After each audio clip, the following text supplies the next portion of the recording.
All right, thank you all for joining us today for the third convening of the Regional Housing Needs Analysis Advisory Committee. We have a nice 3-hour long meeting today, so we hope to have a little more time for both presentation of material as well as a little more expansive conversation today with you all.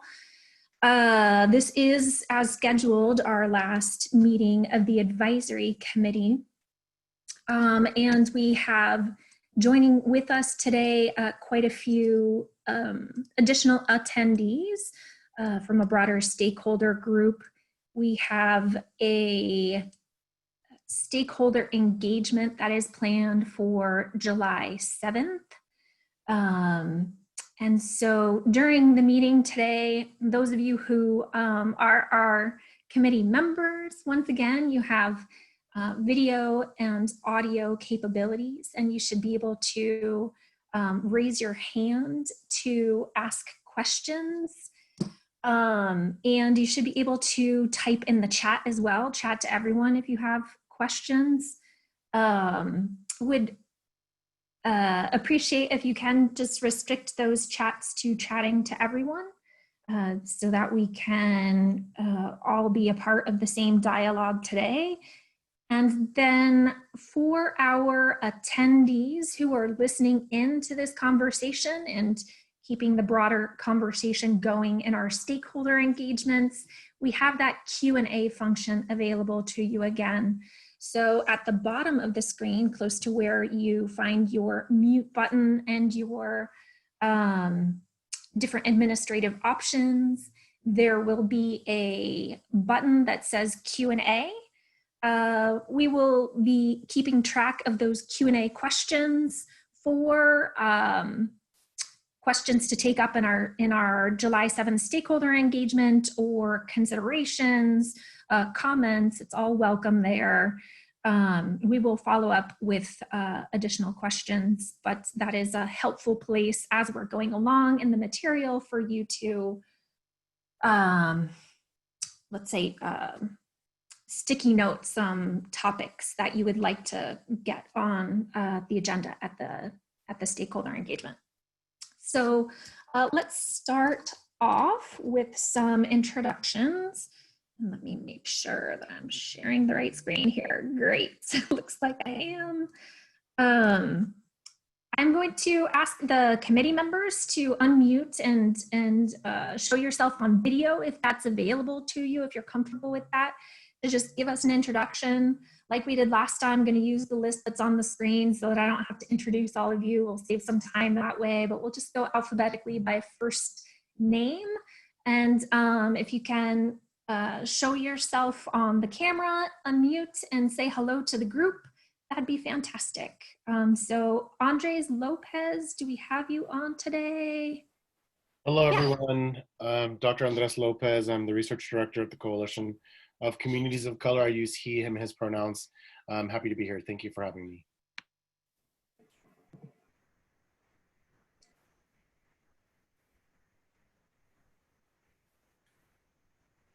And go for it, Becky. Okay, hi everybody on this beautiful day in Oregon. This is Becky Knudsen. I work for the Oregon Department of Transportation in the Planning Analysis Unit. And Beth is not with us today, so I'll pass that on to you, Damien. And actually, Damien had emailed to say that he won't be with us today either. So David, we'll hand it off to you. All right. Hello, David Williams. I serve as the Director of Policy Outreach at Opportunity Insights, a research and public policy institute based at Harvard University.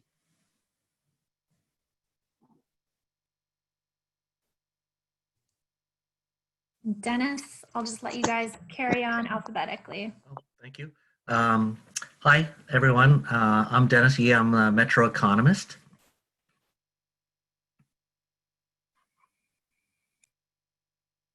Justin Nielsen. I'm the Director of Planning and Zoning for the City of Hood River, Oregon, located in Hood River, Oregon, small town with a big housing problem. Hi, I'm Emma Lowe. I'm executive support with Oregon Housing. Hey everyone, this is Ethan Stuckmeyer from the Department of Land Conservation and Development and the Senior Housing Planner there. And I don't see that Gordon has been able to sign on yet, so we'll hope to get him later and we can skip over to Josh. Hi everyone. My name is Josh Lehner, economist with the Office of Economic Analysis. And y'all know me, Kate Srinivasan, Senior Research Analyst at OHCS. I don't believe that we have Kim on the call today. So Lorelei, would you like to say hi? Sure. Hi, everybody. I'm Lorelei Jensen with Echo Northwest. Hello, everyone. My name is Mariah Act. I'm with OHCS as a strategic business analyst. And did I see Dr. Zapata sign on? No. Okay. Dr. Gephardt. Hi, Dr. Matthew Gephardt, Portland State University, he, him, his. Thanks. Hi, everyone. This is Megan Bolton, Assistant Director of Research at OHCS. I use she, her pronouns. And do we have Michael Oquist? Michael's not with us today either. Maybe we'll get some joiners later. Mike, go ahead. Hi, everyone. Dr. Mike Wilkerson, Echo Northwest. And I don't think we have Nicole with us yet.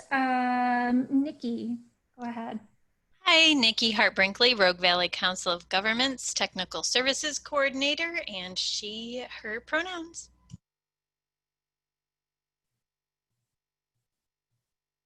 Sorry, unmuting.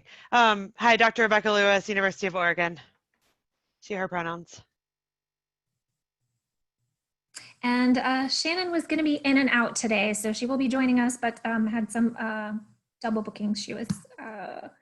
She will be on part of the call. Go ahead, Taylor. Good afternoon, everyone. My name is Taylor Smiley Wolf, she, her pronouns, the Director of Policy and Planning at Home Forward.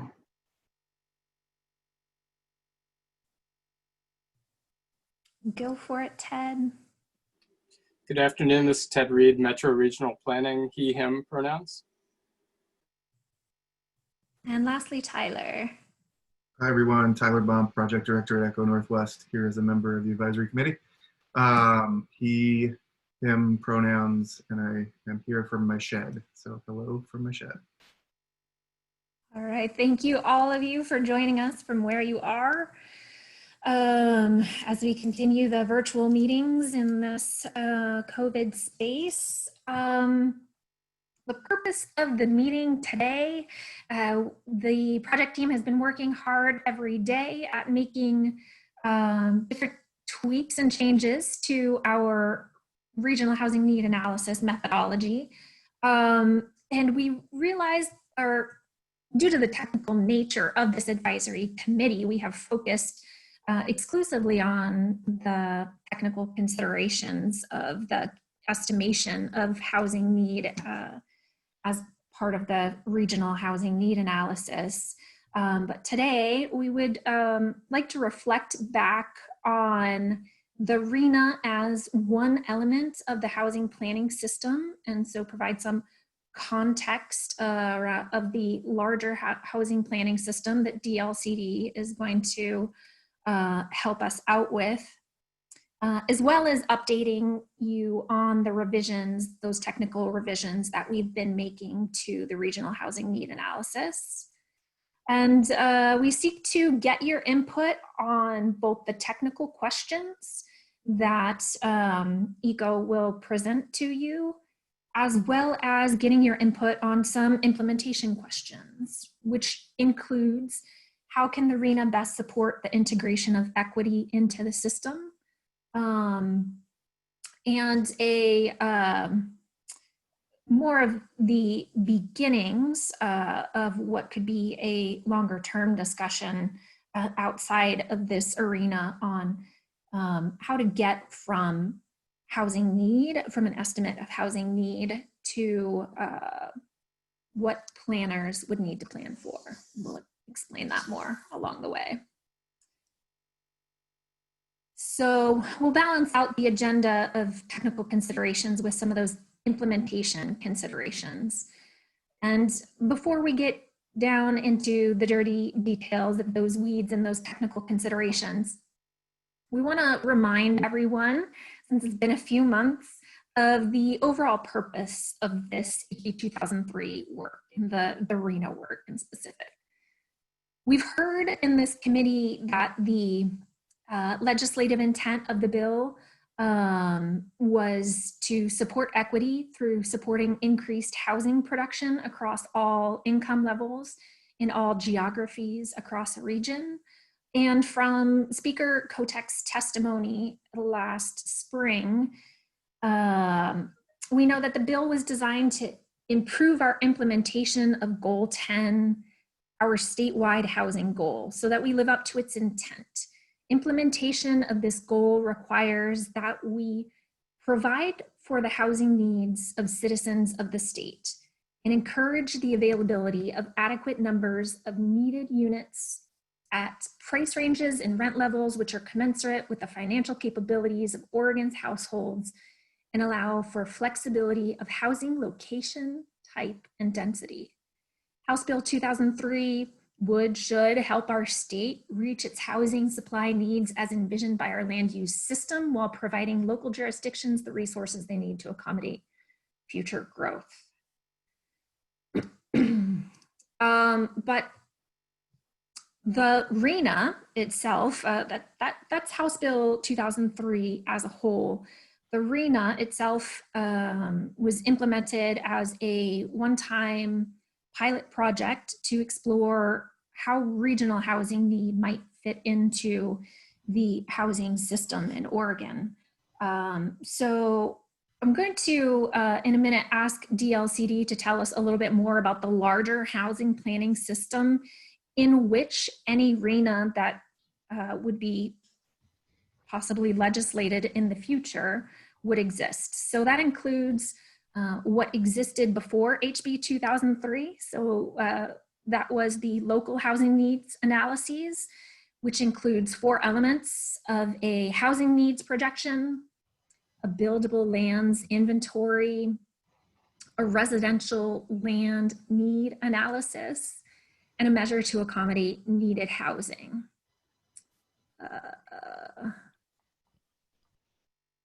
And the new housing production strategy, and where we'll get an update from DLCD on the new housing production strategy and where that is at, as well as the relationship between the RENA and the housing production strategy.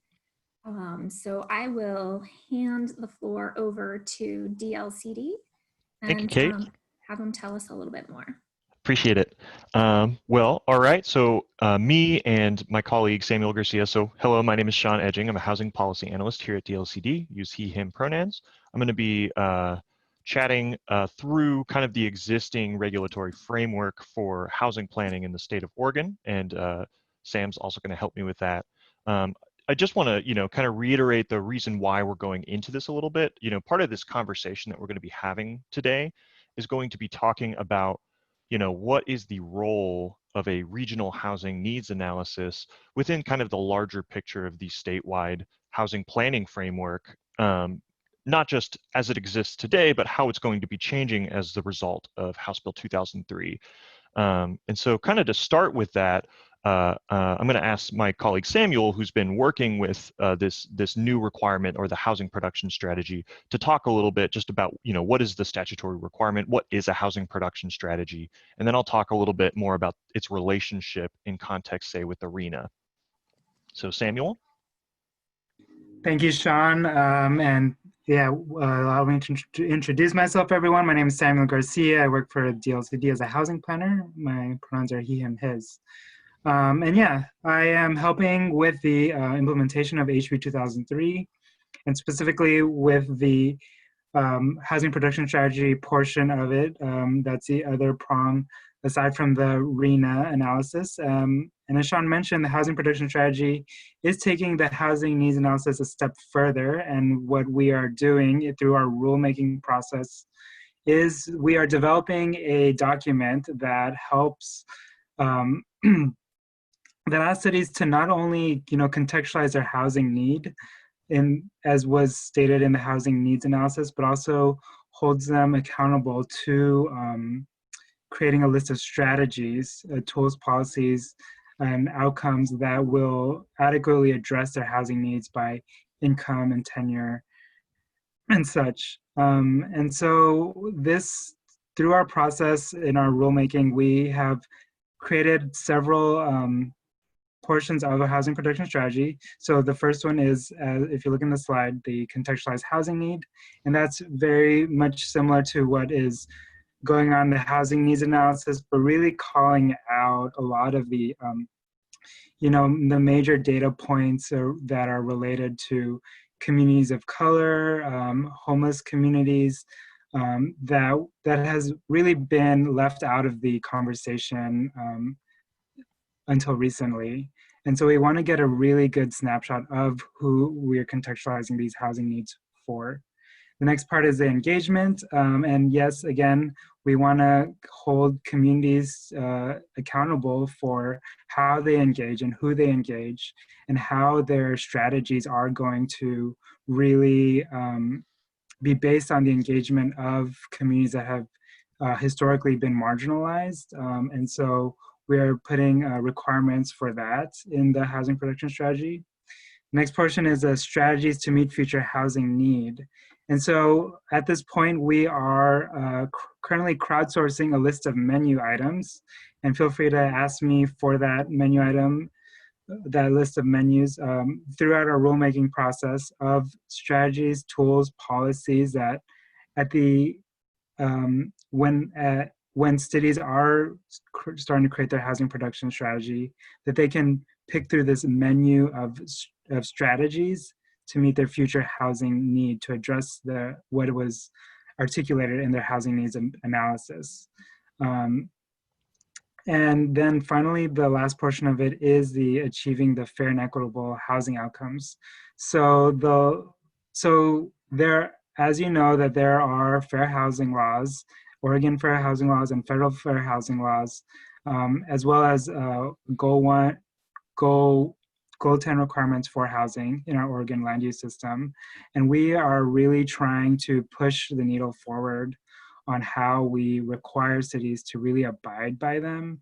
And so one way that we are trying to do that through our rulemaking is by asking cities to really just reflect on their fair housing and equitable outcomes and how they are furthering that through their housing production strategy process. And so we're asking cities to really, talk about how they are, one, for example, creating resources for homeless communities and how are they providing and distributing those resources? How are we providing location and access for housing units that are produced on the ground, and then also looking at how are we providing home ownership opportunities for our residents, not just providing just a lot of rental properties, but how are we giving people access to wealth accumulation where so many people have been left out of that. So yeah, so these are the components of housing production strategy that are going to be required, and it's still being deliberated out through our rulemaking process at this moment, but these are the main components. And then the other part of it is also like thinking about what are the enforcement measures that we can hold cities accountable to, but also their reporting and how they report those out to us on an annual or 3 to 4 years process. Awesome. Thank you, Thank Sam. you, Samuel. And we have one question from Taylor Smiley Wolf as far as, does future housing need include shortage and deficit? So I'm assuming, Taylor, that you're talking about the strategies to meet future housing need here. Yes. Yeah. Sorry, can you ask the question again? So the question is, does future housing need, as in strategies to meet future housing need, Does that include current shortage and deficit of housing? Yes, I would say yes, but feel free to jump in, Sean, or even, yeah. Yeah, one thing, you know, a lot of these provisions in the housing production strategy are still in development, but part of a consideration for a local jurisdiction is going to be thinking about patterns of past, say, underproduction, patterns of past, you know, patterns of segregation and exclusion, things like that. So these are things that are in formulation, but that is the intent to get cities to think about not just the future, but you know what has happened in the past that affects the housing landscape today. And if I could, this is Ethan. So part of where we think that, and we'll see this in a couple future slides here, but part of where the regional housing needs analysis can really kind of layer in really nicely is filling in these gaps that, because the housing production strategy responds to the HNA with some additional engagement to really get a better understanding of that housing need. And so the housing needs analysis partially gets to the current shortage and deficit, but not really.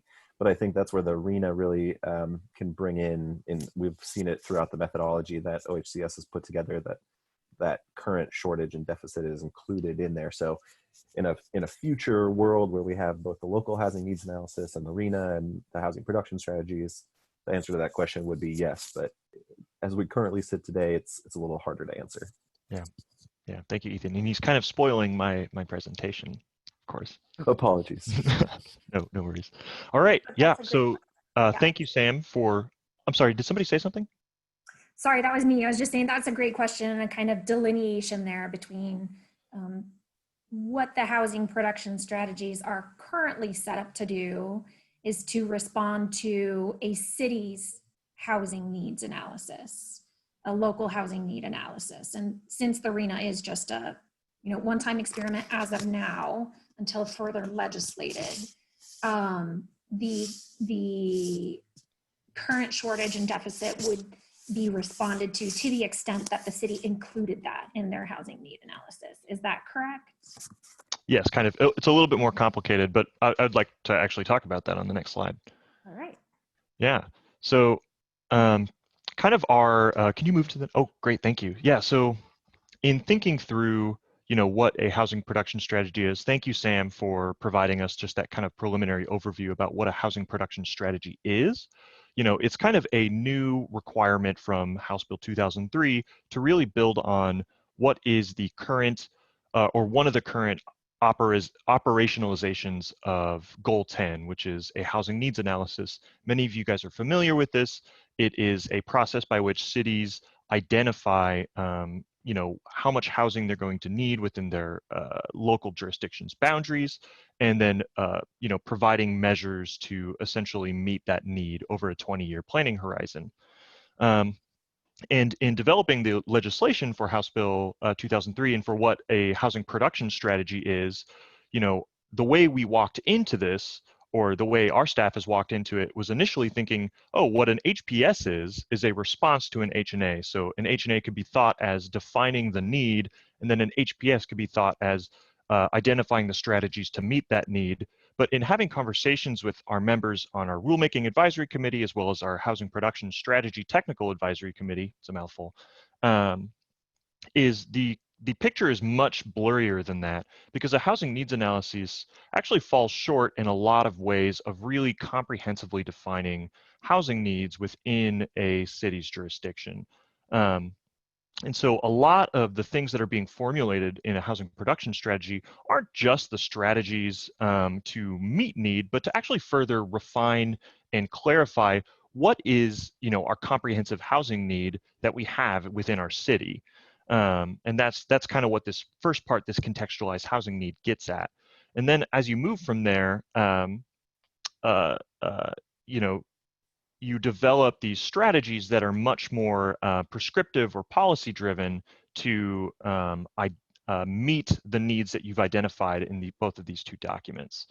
And where we've really thought about a regional housing needs in this kind of context is largely in kind of the descriptive categories. So, in terms of what it provides as an opportunity is it provides a way of having kind of a uniform methodology that exists statewide that can help inform both a housing needs analysis and a housing production strategy by providing a set of information about, say, contextualized housing need, about people who have disproportionate housing need, about different income brackets, things like that, in a way that is uniform and doesn't vary between jurisdictions. Now, in that, we've had a degree of tension because there's also this relationship with data that we collect and the policies and values that we have and we want to see in our local cities as well as statewide. And we've had to deal with some tensions that exist when we make projections as to what exactly are our values and what is in the scope of ARENA to make a policy decision, and where is it more appropriate, say, for a local jurisdiction to make a policy decision to respond to need. So these are some questions that we've been thinking about in the kind of larger framework of where a regional housing needs analysis should exist. And before we kind of move on, are there any just general questions about that concept? I see we have one from Peggy. So this is about H&As, including current and past needs. Since they are looking at all needs at that point in time, I don't understand how the RENA helps or adds to that work. And see, that's exactly one of the things that we're trying to explore is, what can a regional housing needs analysis do to better help jurisdictions, to better inform jurisdictions as to not only what they would project over a 20-year horizon, but getting at some of the nuance that sometimes isn't available to them because they might lack the capacity or expertise to do that type of work and meaningfully incorporate it into a housing production strategy. So it provides that opportunity to better provide that base or foundation of knowledge that a jurisdiction can use when they move forward to devising policies to address that need. That's kind of the rough concept of how we've started to envision a regional housing needs analysis. Thank you, Sean. Mm-hmm. So I would like to summarize a couple of thoughts from contextualizing the RENA within larger housing planning system that as we look to make the best RENA that we can, what we ask the RENA to do should support a comprehensive view of this housing planning system. And we have seen in our development of the RENA and talks with DLCD over the last few months that the RENA is very useful for this housing needs projection. If I go back to the one element of the city's current housing needs analysis is that housing needs projection. Other elements were the buildable lands inventory, the residential lands needs analysis, and measures to accommodate needed housing. So the RENA really seems to be useful for estimating that housing needs projection, but we keep coming up face to face with the fact that we're missing key elements like a buildable lands inventory, for example, to help us get to what the appropriate housing type might be. Another reality of the RENA existing within a larger housing planning system is that the RENA creates estimates of housing needs of the population, but that can be slightly different than what units and assistance are needed to meet that need. So, for example, a population's housing need, we describe that according to the population. So if there's a population at 0 to 30, we describe housing need at 0 to 30. But I think the planners on the phone and any developers were we to have them would agree that units are not built that are affordable at 0 to 30 at that income bracket. to accommodate the housing population to meet their need requires the combination of a construction of units that are affordable to people between the 30 to 80% area median income, and some sort of housing vouchers to help them afford that unit that they have available to them. So as we, embark upon what's really trying to reimagine a system with a RHNA in it, we are continuing to estimate housing types as part of the RHNA because the legislation very specifically asks us for that. But we're very conflicted about that because the RHNA doesn't have all 4 elements of the local HNA. And so assigning housing type often doesn't make sense. A population very evidently can have a housing need by income bracket because that's related to affordability. And we are considering that affordability a need to meet. But ask yourself, how does a population need a housing type unless there are further policy goals agreed upon? And you'll see why we can have difficulty attributing or declaring what housing types should be built without any sort of a buildable lands inventory or prescriptive measures. And that last bullet, I'm just going to reiterate it because it's nuanced. It's a nuanced if simple concept, right? But I want to be clear that even if it's somewhat obvious, because right now the RHNA estimates a population's housing need and leaves that translation of the population's housing need to city planners to say how they'll meet that need. Because there are a host of policy decisions as well as local information that's part of that translation process from the housing need to what units are needed to be produced to meet that need. Subtle point that I wanted to bring out for today's discussion. Questions there, and I see we did have a couple of people join us. Dr. Zapata has joined us, Gordon Howard has joined us. So just as a reminder for the group, we do have a number of attendees are listening in with us today. I'm offering the Q&A as an opportunity for them to highlight some issues that we will address in the stakeholder engagement on July 7th. And for the panelists, please raise your hand so that we can, if you have questions, go ahead and raise your hand or use the chat function for your questions and we'll get to you. And I'm going to hand over the presentation now to Lorelei from ECO.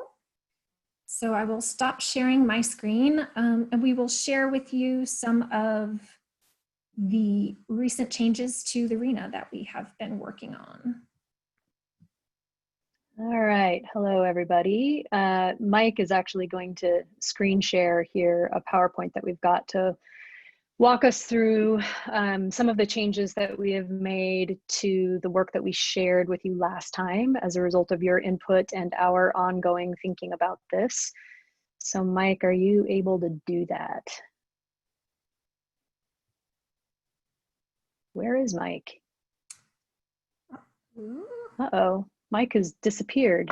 I don't see him on the list of participants. Oh my gosh. All right. This is a quick plan B. Let me go find the PowerPoint and pop it open. And I will share it. Oh, there he is. Just trying to scare us, that's all. Let me go ahead and make him a co-host again. Okay, we have you back, Mike. Thank you for joining us, rejoining us, and you should be able to share your screen, I believe. All right.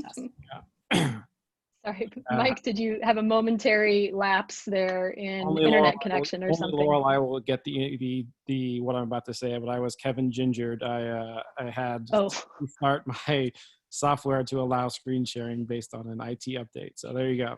Inopportune, but we're good now. So Awesome. All right. Well, why don't you advance to the next slide? Okay, so, and the next one again. All right, so we're going to hit you over the head with this piece of the interaction of the arena with the existing and still developing parts of what we are calling the Housing Planning and Implementation Framework that was envisioned through House Bill 2003, because I think it's really important to understand how it drops into the larger system so that we don't try to over-engineer the arena to do things that can probably be better done through other parts of the system.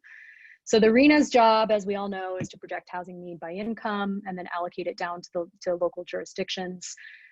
It must be regional in part because the legislation requires it, but also because that is part of how we get to this question of an equitable distribution of affordable housing and to creating targets or goals or information that would be available to local governments so that they can overcome some of the past production patterns that we have seen on the ground, and so that we have a better sense of how units ought to be distributed more equitably across the region.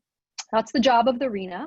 That's obviously what we are here talking about today, and it is, as Kate said, a one-time experiment. If that moves forward, the way that it will drop into this system is that it will influence both an existing land use and comprehensive plan process that has the specific goal of ensuring an adequate supply of land to accommodate growth. And if there's arena in place, that will replace the piece of the existing housing needs analysis that projects housing need. So the BLI and the other parts will continue to exist within the land use and comp plan, but with a different methodology and a different source for understanding housing need. The arena will also influence the housing production strategies. The goal of the housing production strategy is to identify the local actions that will support production as well as access to housing. And that's where a lot of the questions around sort of overcoming past inequity in access to housing come in. So that's how this all fits together. The arena actually has a pretty limited target, limited goal, which is really about quantifying need. So Mike, if you can get me the next slide. Okay, when we were here before, we were talking to you about, we shared a bunch of results with you, which was our first attempt at arena methodology. We were calling it our best shot methodology as a first starting place. The purpose of that was to learn from it and to get feedback from stakeholders on what was not working. And that was the purpose of our discussion the last time that we got together. We got quite a bit of really excellent feedback from you all. We have taken that and are now working on what we are calling RENA version 2, to an improved version of the previous RENA. I would say, I'm going to estimate we're maybe 60 to 70% of the way through the decision making necessary for version 2. So today we want to share with you the decisions that we think we have made for your feedback and red flags and concern, and then get your specific input on some of the decisions that we're still grappling with and having a hard time with based on your feedback from the last time. From there, that information will be compiled in our OHCS report that will go to the legislature, and DLCD will take that and they will make recommendations to the legislature about whether to implement the RENA statewide and to confirm and sort of clarify how it fits into the other pieces of the land use planning system. So that's all backdrop to make sure that we're understanding where and how the RENA comes together with all of the other pieces that House Bill 2003 set forth. One more piece of a reminder here, we are going to be referencing the work that we did in RENA version 1 throughout this presentation. So it seemed like it would be helpful to remind you of that. I know it's been a while since we talked. So I'm going to run you through a now obsolete version of the RENA, just to make sure that when we're using terminology and we're referencing the things that we have changed, we all have the same starting point. So the RENA, the way that we have organized the methodology in version 1 is that we are looking at future need, 20 years of projected need. So how many units are needed given population projections at the regional level. We are looking at underproduction. So that is how many units have not been built to meet current need at the regional level. And then we are also estimating the number of people who are currently, households that are currently experiencing homelessness. We're adding those three parts together to get to total regional housing need. And that is a distinction from the way housing needs analyses do the work. Obviously, those are at the local level, at the city level, but they're also focusing almost exclusively on projected need without accounting for current underproduction and currently homeless. So that's a change from the current system. And then what we are doing is we are taking that total housing projection and we are putting it into income bins based on regional median family income. And we are putting it into unit typologies based on the current production, the past 10 years of unit production, how that has divided out by unit type. Okay. And we talked about that quite a bit at the last meeting, and I'm sure we'll talk about that here too. And then from there, we allocate that down to local cities. And we allocate the number of units that each city must try to accommodate based on a combination of the number of jobs that are located in the city, the number of the current population of the city, and then the future projection. So we use all three of those to try to figure out how many units go to each city. And then we figure out how that should sort into income bins based on the regional income bins. So we are saying you must, local jurisdictions, at least meet the regional need by income bin in your future housing production, which is also a step forward from the housing needs analysis, which is using local targets, right? Make sense? So we went through all of that in probably excruciating detail for you all at the last meeting. And this is a summary slide of the priority feedback that we heard from you all to focus on. So we have what Mike is going to actually run us through the majority of the rest of the presentation. We'll tag team it a little bit, but we're going to go through each of these and tell you what we think we have decided so that you can tell us if you disagree. And in some cases, we have some really specific questions that we need your help on so that we can figure out how to go forward. So we heard from you a preference for the revised regions that we talked about. We heard a preference for limiting the amount of growth that is allocated to areas that are outside of urban growth boundaries. We heard a preference to adjust our income distributions based on household size so that the RHNA methodology can better reflect HUD guidance. And we'll show you what that looks like. We had a lengthy conversation about homelessness and how we are accounting for that need. And then lots of discussion about the allocation process, which I will save the details of until we get into the longer presentation.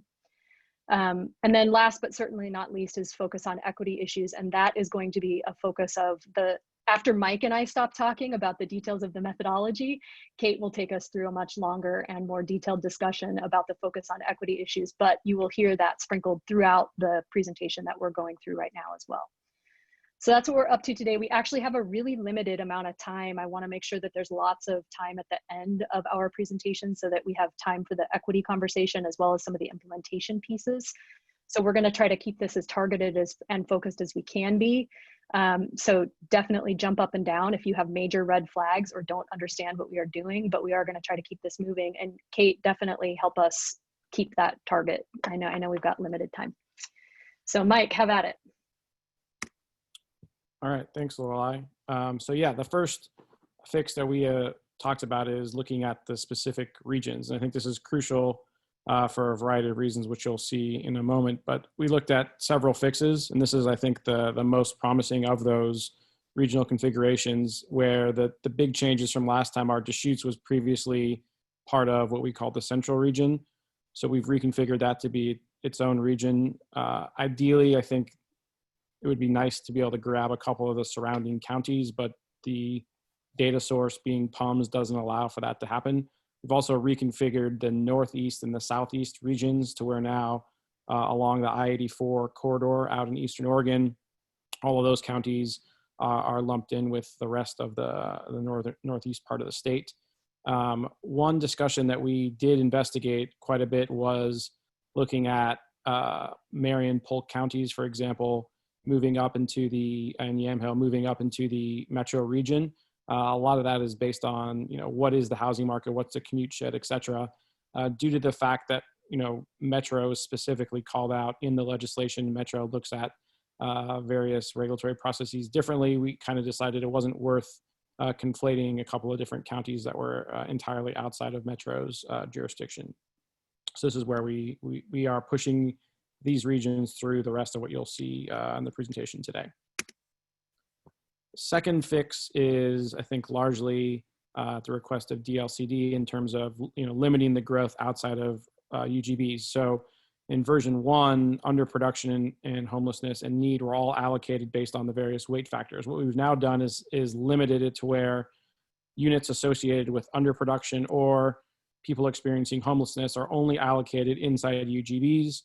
And the only places that are allocated outside of UGBs are based on future need, and that's solely based on the population forecast from PSU. So what that does is change the distribution. And you can see here from version 1 to version 2, where essentially everywhere but in the southeast region, there are fewer units. So in aggregate, there were 44,000 or 45,000 units in version 1 outside of the UGB. That's now cut in more than half down to under 20,000 units. And you can see what that looks like on a region by region basis. So that was the first fix that we looked at. The second was, yep. Sorry, I'll just interject to clarify that we should have a good 45 minutes to an hour for you and Lorelei to explore all the topics on this conversation. So no need to rush through it either. Yeah, we have about 95 different rabbit holes that we could go down. So if you let us take 5 hours, we probably would, and you don't want to do that. So we'll try to keep it to 45 minutes or so. Sorry to interrupt, guys. Thanks. Yeah, no problem.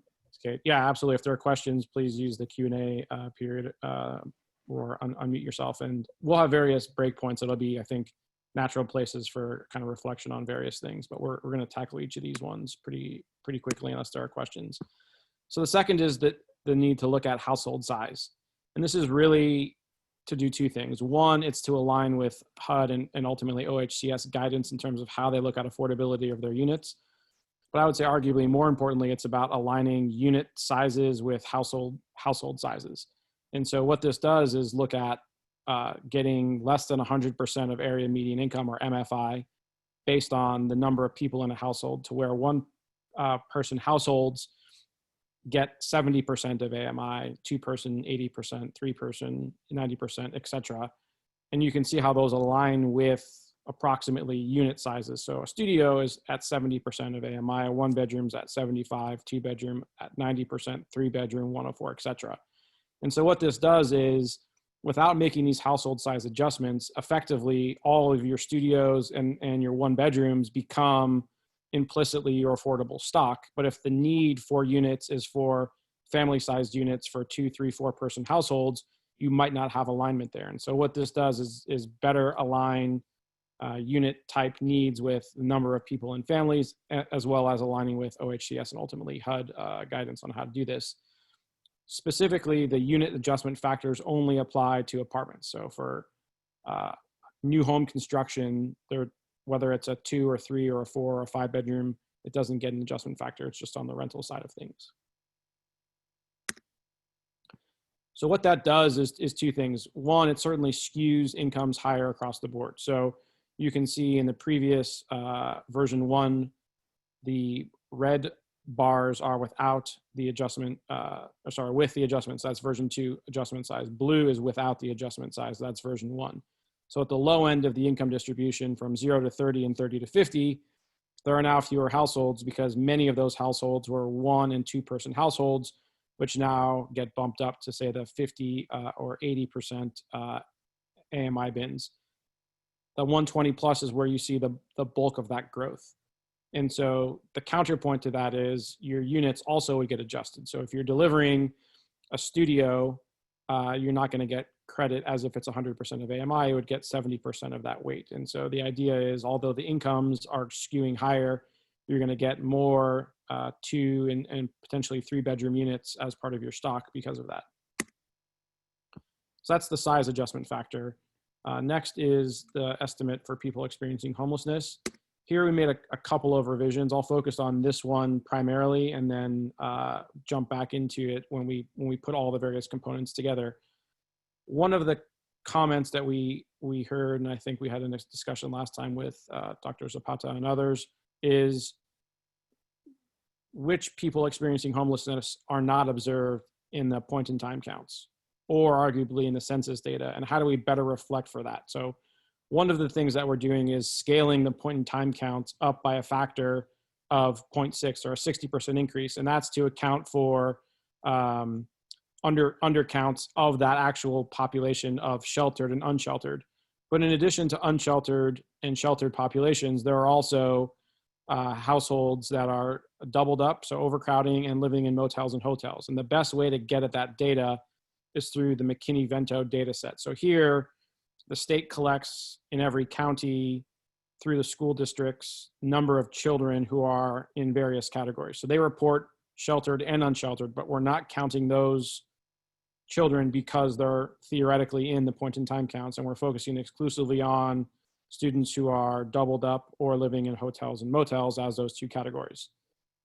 The challenge with the data is that it's number of children, and what we're interested in is number of households. So our best attempt to work from a crosswalk of students to households is to look at the average number of children per household in regions with school-age students. So that is to say, children between the ages of 6 and 17. So when we do that, you can see the range is about 1.6 students at the low end and as high as 2 students per household at the high end.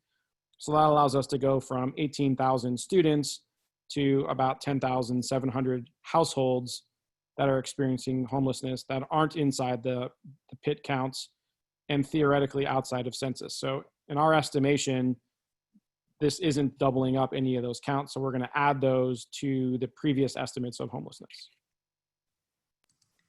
Maybe pause there because that was a mouthful to see if there are any specific questions. There's one question in the chat, Mike, from Taylor, who says, does McKinney-Vento include households experiencing homelessness with children who aren't in K-12, so 0 to 5-year-olds? My understanding is no, but I might defer to others who have a better understanding of that data.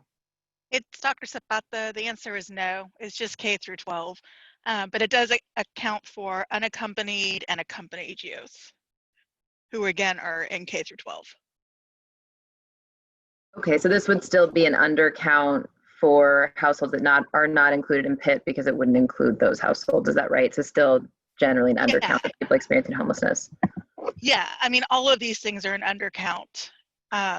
It's why I try to emphasize there's no point in getting worried about potential double counting in places, because there's nothing that's going to pick up youth who are aged out of K through 12 or who have dropped out.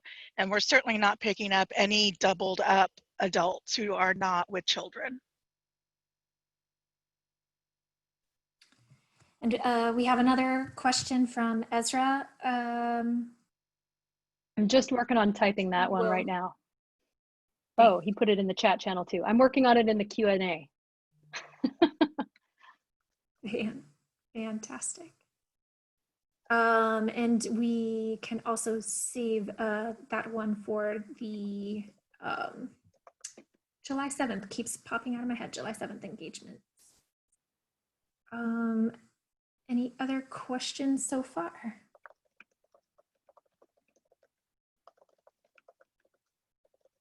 All right.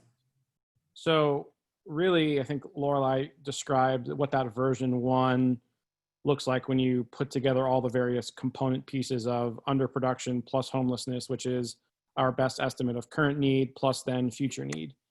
And so when you do that, you can see at the county, or sorry, at the regional level, what those unit counts are. So that's underproduction plus the 2 components of homelessness. It's the PIT plus the McKinney-Vento overcrowding data, along with future need. And so when you add up all of those, you get the total number of units in each of the regions.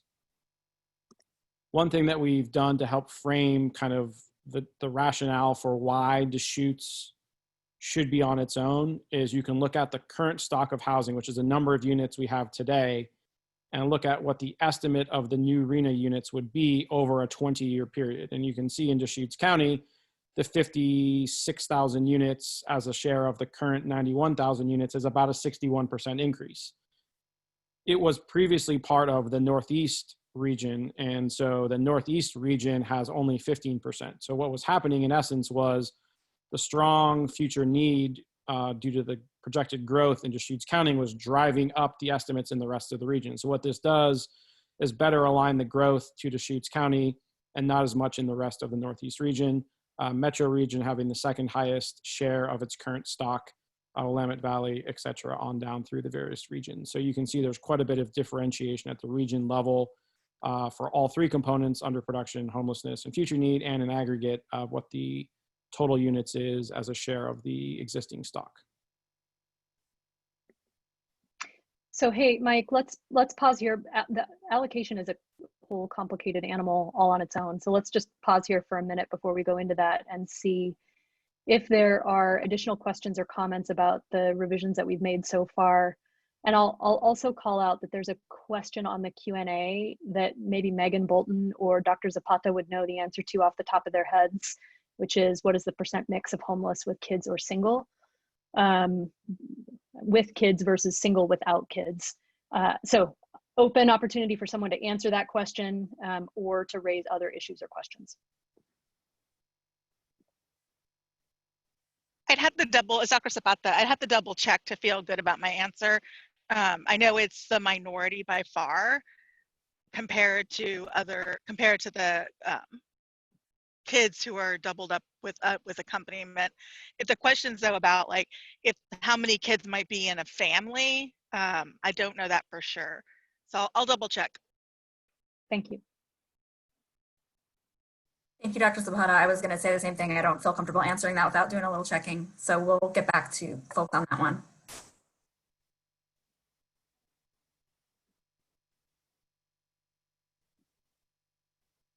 Okay, no other comments or questions on what we've done to the rest of this so far?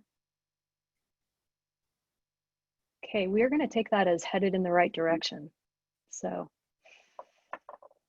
great. So that's kind of, now it gets complicated. Yeah, that was if there is an easy part to this, it's getting to the region and then it's allocating from the region down to the local jurisdictions and also allocating by income target and by unit type. And so the first change is looking at how we allocate units by income target. In version 1, they were all allocated in the same way, which is to say, based on the current distribution of household income. So we're still doing that for future need. The change is we've now adjusted that to the number of people in the household, which again skews that income target a little bit higher across the board. So that's still the same for future need. The big change that we've made is thinking about how we can calculate income targets for underproduction. So really what we're trying to do is calculate where there's a difference between the number of households relative to the number of units that are affordable at each of those income bins. And so where there are more households than units, we look at that as a shortage or where underproduction has occurred. So in order to proxy what that is, we're looking at cost burdening as an indication of where there's a mismatch between the number of units and the number of households with incomes that can afford those units. So what we use is cost burdening, and we basically proportionately share that out across all of our income bins at each of the regions. And so this next slide will give you an example of what that looks like. So in the previous version, all of the components, or I should say underproduction and future need, were getting allocated based on the current distribution of the populations. And here you can see what that looks like for 3 example regions: Deschutes, Metro, and Northeast, where over 40%, nearing 50% of current households are at 120+%, and around 10% are at the lowest end of that income distribution between 0 and 30. When we look at underproduction, it generally flips that to be the opposite, which is to say the areas with the current largest need are at the lowest end of the income spectrum, and the places with the smallest current need are at the highest end of the income spectrum. And that's consistent across all of our regions. Generally, the 50 to 80, or in some instances, the 80 to 120 are kind of the highest concentration of need. But you can see, let's say in Deschutes County, for example, previously underproduction was getting 10% of the 0 to 30 units. Now it's getting 22%. And at the high end of the income spectrum, you're getting 46%, you're now getting 9%. So you're really concentrating the underproduction units on the lower end of the income spectrum, which is where the largest current need exists today.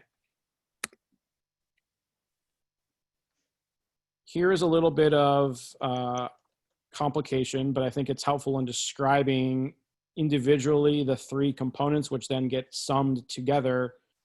And so we start on the left with current underproduction. And again, this is only getting allocated inside UGBs. You can see the examples, I think this is from the metro region, of what share of underproduction is occurring at each of those income bins.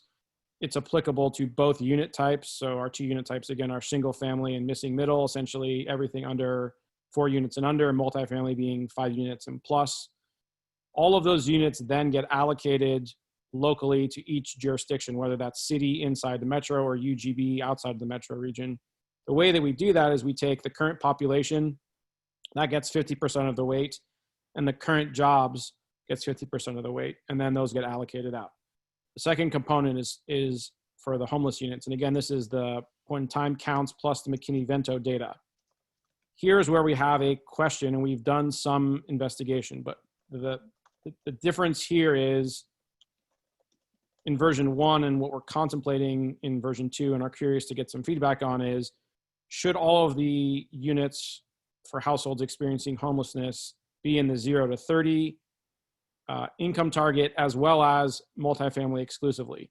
So we've looked at some data that OHCS had based on some sample populations, and I think Kate and or Megan could provide some additional detail.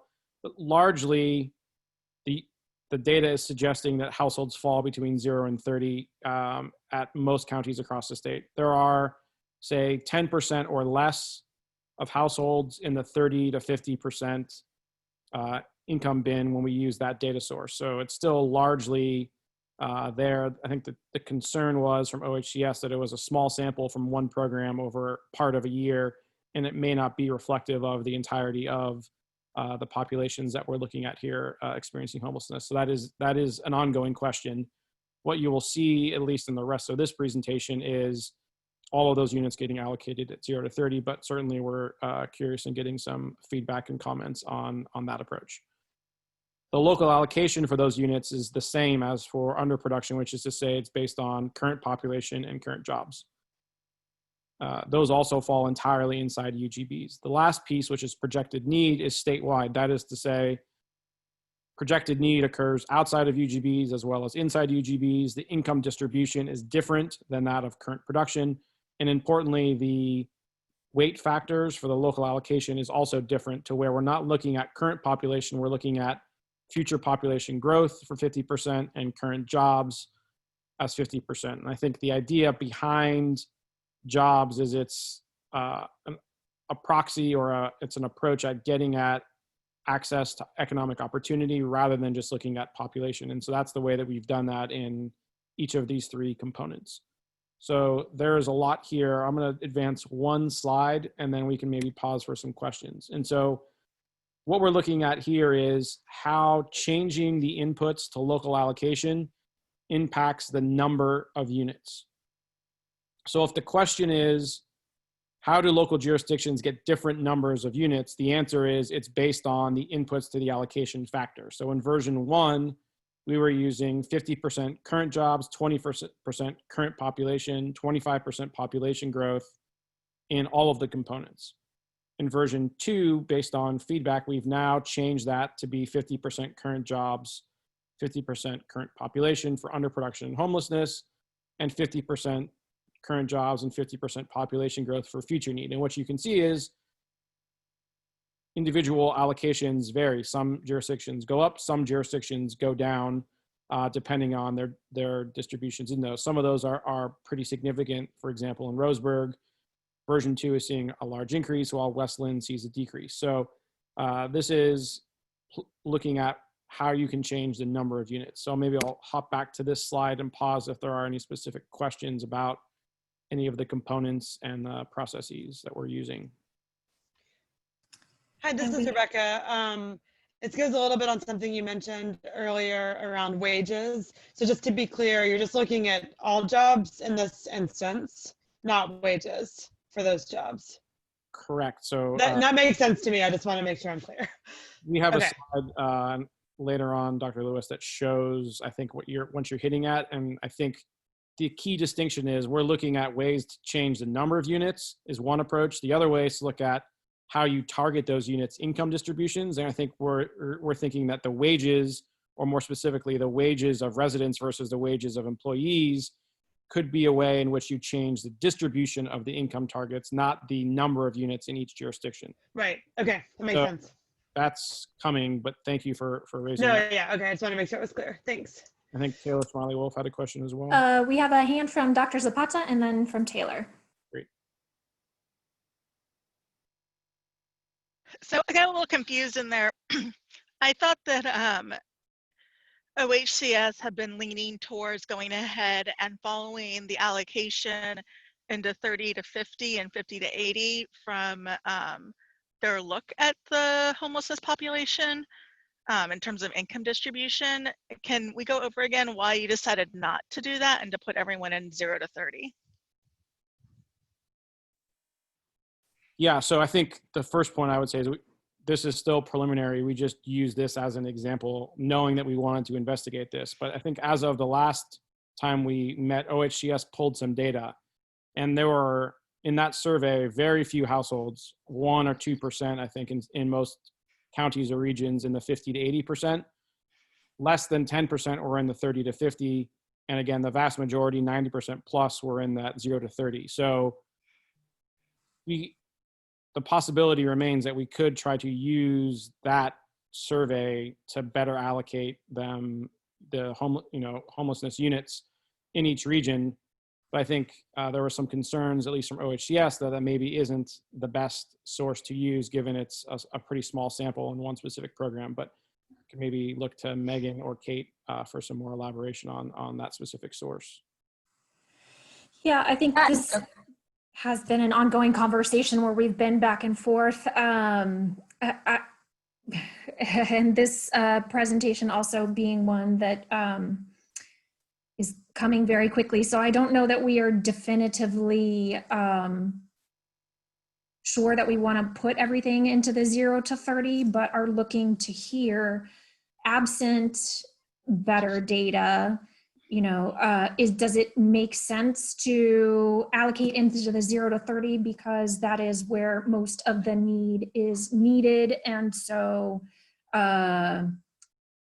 further augmentation of that need is appreciated, or being that we're looking at EHA and SHAP data only. So just to clarify, it's EHA and SHAP data for 3 quarters. I think Dr. Zapata, you know this already, but for everyone else for 3 quarters. And those are that's the only programmatic data that we have at OHCS that gets us all the counties in Oregon. So if we would go about using that data just as a proxy until we're able to improve data collection.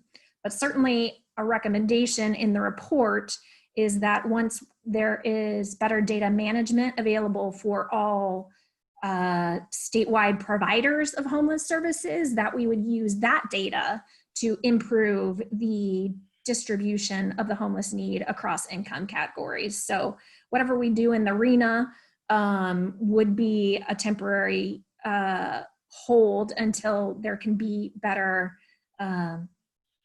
data management of all of the statewide provision of homeless services. Okay, yeah, I mean, I conflicted as well for a lot of reasons.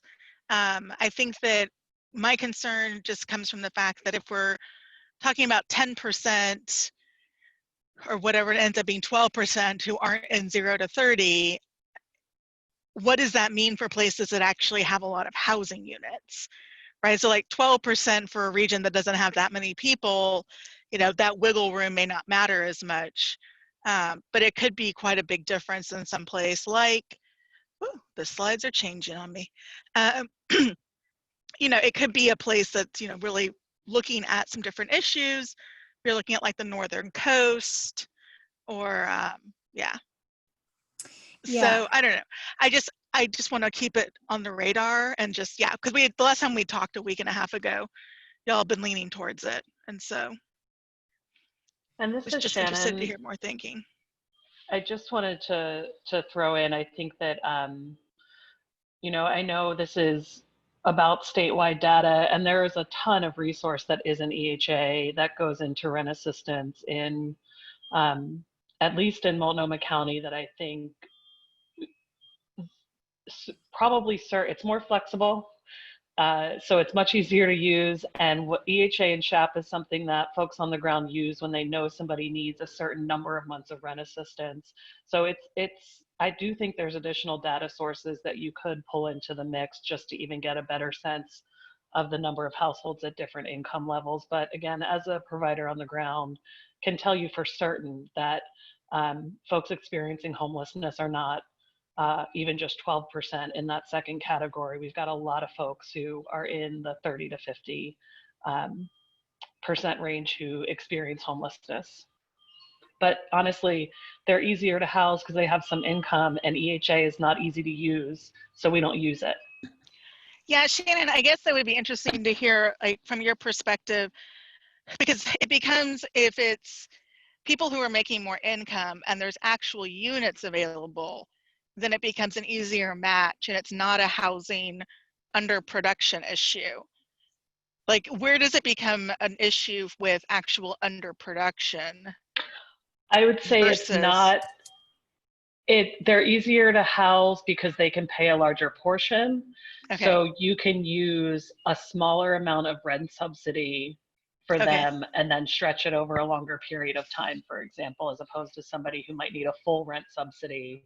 That's a harder household to place because there aren't those 0 to 30 units. So I do think there's still an underproduction there. They're still in higher market rate apartments. Their subsidy need is just less. Okay. But I do want to underscore that whatever we include in this RHNA version 2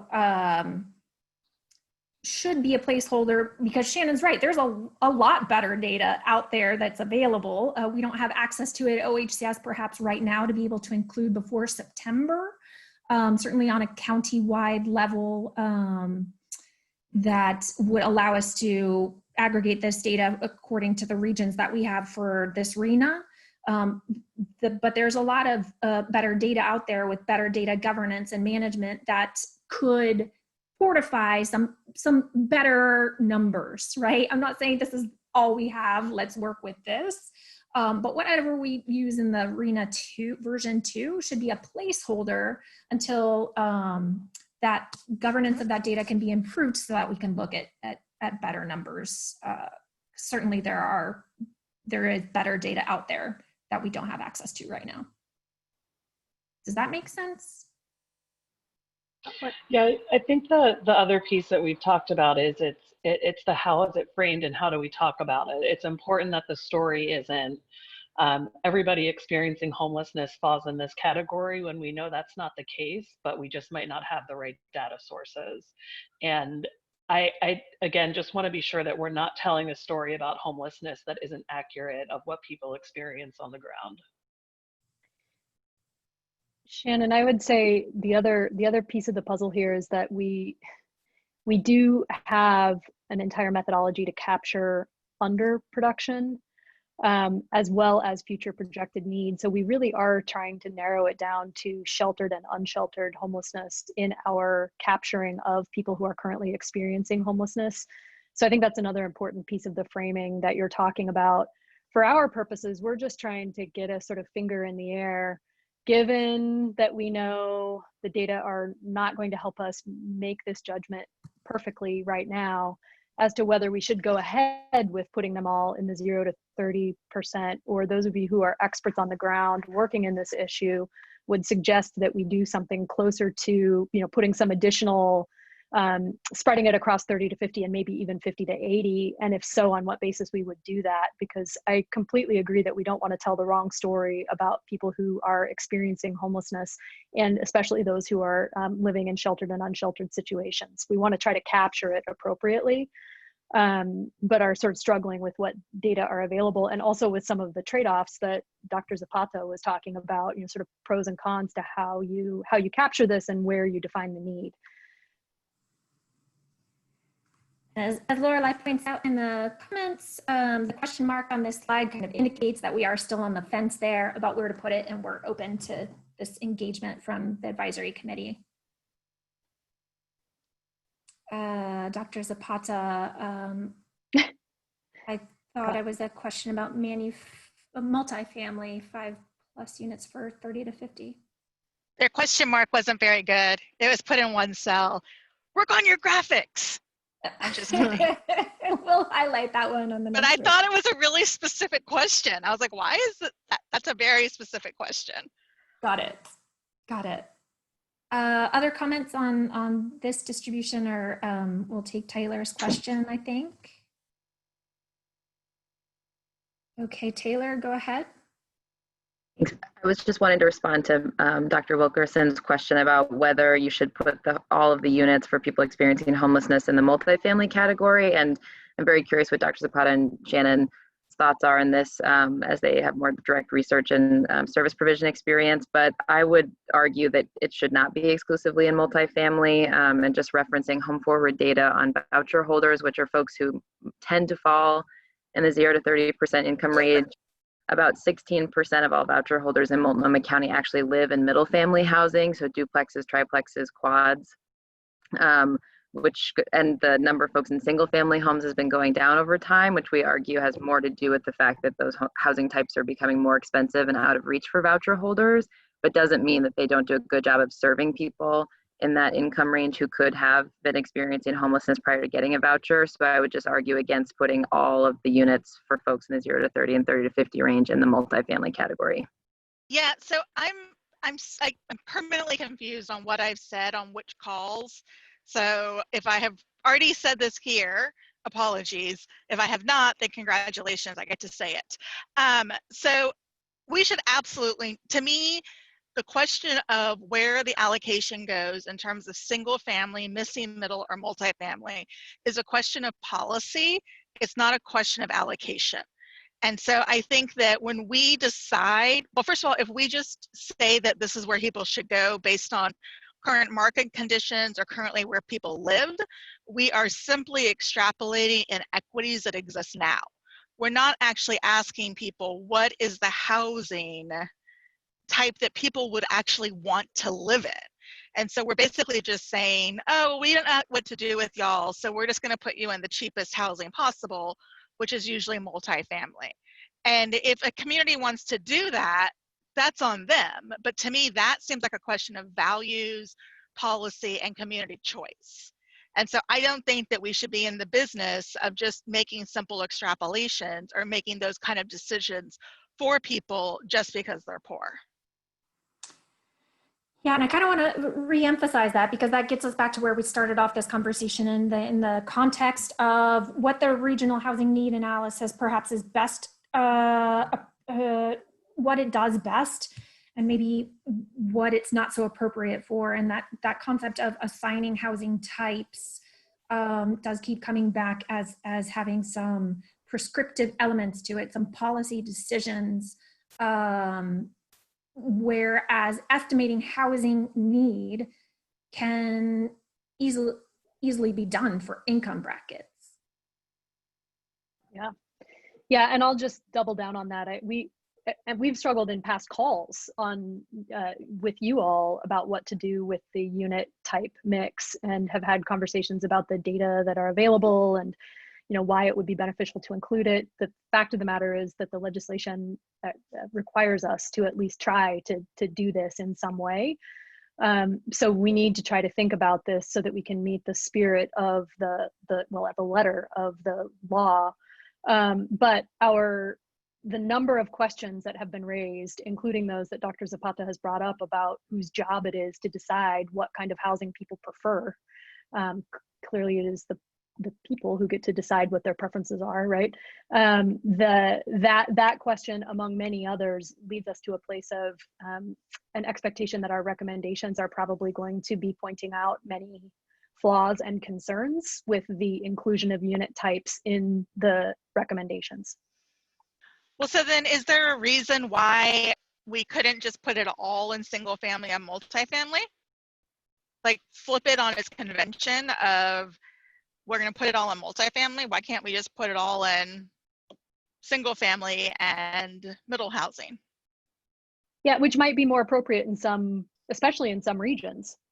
Yeah. So we could do 50-50. We don't have a fact base though on which to really make that judgment. Yeah. Except so do it in the for- most expensive one. Well, except for that, you know, if you do look at census data, most people who are at the lower end of you have a higher percentage of people who are in the lower income brackets who are living in multifamily housing. Yeah, but we So know that's entirely because of systematic inequities, right? And so we have to look critically at our data sources. So I would say that that's not as much as a fact as it is an observation of what's been produced by society because of how things have been structured. And so for the same reason, in some ways it's just as arbitrary. Assuming that we're simply going to continue past practices is as much of an arbitrary decision as saying we're going to completely revolutionize how we're doing things. It just doesn't feel that way. I agree. I couldn't agree more. I think it leaves us really in a bind to determine between now and September whether or not we will include any sort of housing types in our final RENA. I mean, I've spoken with ECO and asked them specifically to continue including housing types because of its call out in the legislation, and yet time and time again, I guess I wouldn't know how to stress how much of a judgment call and a policy decision it is to make those housing type assignments. If I do include them, it's certainly a statement to leave them out though as well. Yeah, I guess if we're making it on the current underproduction, which I will again say is, you know, adding the homeless data is to get to numbers, but they're not different units. So if we're making that decision on who we are assuming are people who are not homeless in the current underproduction chart, why can't we do the same for the currently homeless chart? Like what are we basing that on in the chart to the left? Correct. And I think our project team would argue that we don't want to assign housing types for homeless populations for underproduction or for future housing need. Right. But that is more aptly done after a buildable lands inventory, after the introduction of local information and local policy decisions. Yeah, and there are mechanisms to chime in on that. There are mechanisms to shape that policy in line with statewide goals about, you know, say density housing types, things like that.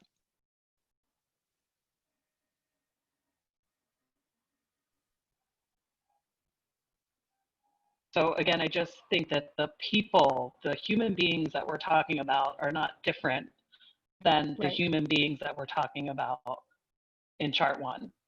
So the idea to me that we would pick multifamily over single family is even more arbitrary based on, again, the fact they're not different types of human beings. So I would argue for a split just like you would for any of these other charts on here. Yeah, I think that makes sense.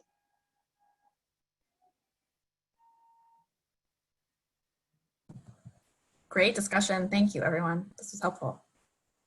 Yeah, no, this is helpful. I think we can look at a couple of the various options that we've been discussing today and put forth alternative options. And I think to reiterate what Kate was saying, and you'll see this in several slides later, that the unit type allocation is problematic across all three components of this. So there's the unit type piece and then also the income, and then we can kind of look at ways of addressing that differently for the units for those experiencing homelessness. do we want to field any more questions or jump back into the presentation?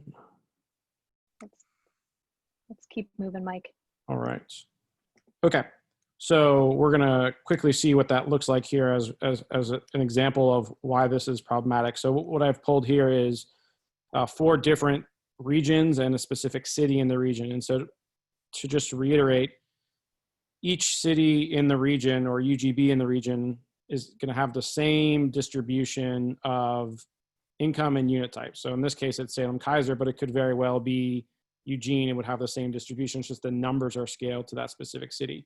So what you'll see here is total units are 42,000 for Salem-Keizer. 29% of those fall within the 120 plus bin. Of those, 9,800 are single family missing middle, 2,300 are multifamily, et cetera. And you can work your way down to each of those individual areas. City of Portland within the metro region, again, all the jurisdictions in the metro region will have the same distribution. You can see the income skews higher in the metro region. So you have 38% of your units at the 120 plus, which would be 35,000 for single family missing middle. In the city of Portland, 14,000 for multifamily, et cetera, and working its way down. And again, the reason you see the larger share of multifamily units in the 0 to 30 is because of that assumption that was made for the units for those experiencing homelessness. So certainly that would change if the distributions changed to different income targets or a split of the units or entirely into the single family missing middle. You'd see a reversal of that share at that 0 to 30. Southwest region in Medford, again, it's falling somewhere between the distributions of Willamette Valley and Metro region, again with those various use types.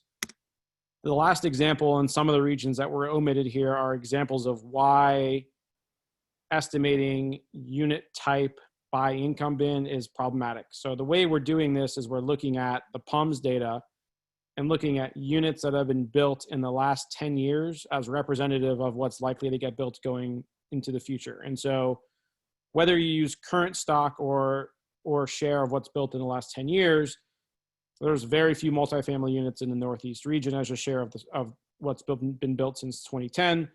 Of those, they're almost exclusively in the 120 plus or in the 0 to 30, and that's largely from the homeless unit. So you see this strong preference towards single family missing middle and very few units at the multifamily. And that's because of the way that the data happens to work out. You get similar findings in Deschutes and some of those other regions. And so we've looked at many ways of trying to figure out how to get unit types. And again, whether this is a policy decision or observed in data, I think is an important discussion, and we'll certainly try to unpack that in subsequent versions. Questions about how to read any of these matrices or specifics about any of the regions and or cities before we jump into some of the next questions?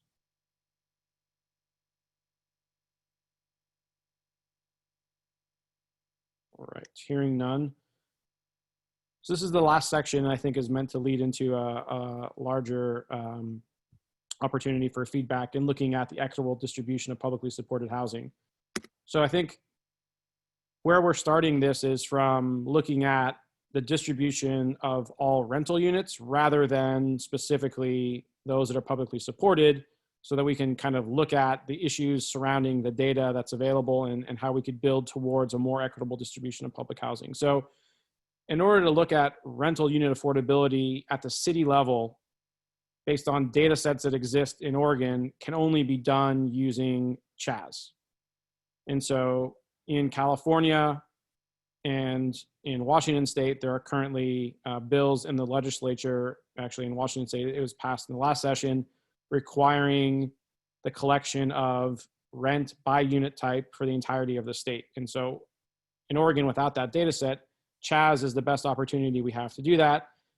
The challenges with CHAZ are it's pretty old in the sense that it's 2012 to 2016, and that the margins of error can be pretty high for small jurisdictions because the sample size is very small. And so there's probably, at the regional level, pretty good distributional effects. We've looked at alternative data sets and have seen a similar pattern regionally.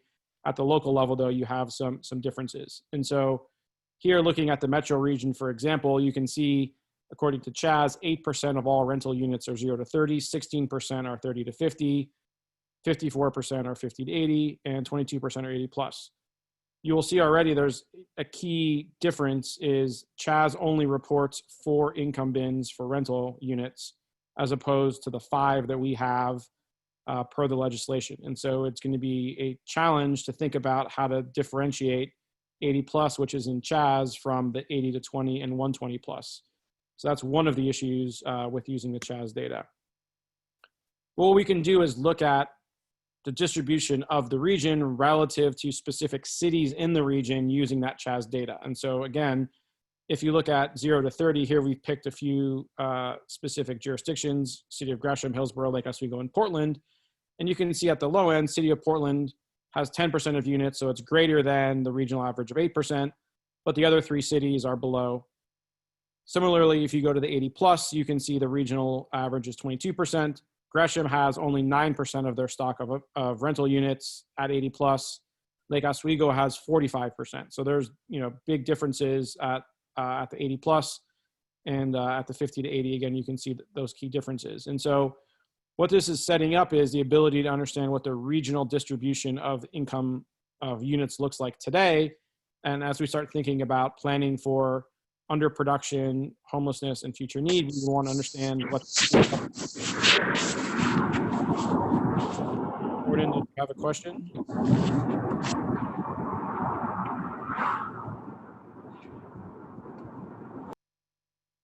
All right, I muted him. It sounds like he was in transit. So what that gives us is the basis to look at the current distribution within a region, and this hypothetical distribution of saying, if we want to understand the equitable distribution of publicly supported housing, we have this continuum. And on one end of the continuum is where we are today, which is the current distribution. And on the other end of the continuum is what we would look at as the most equitable distribution of public housing.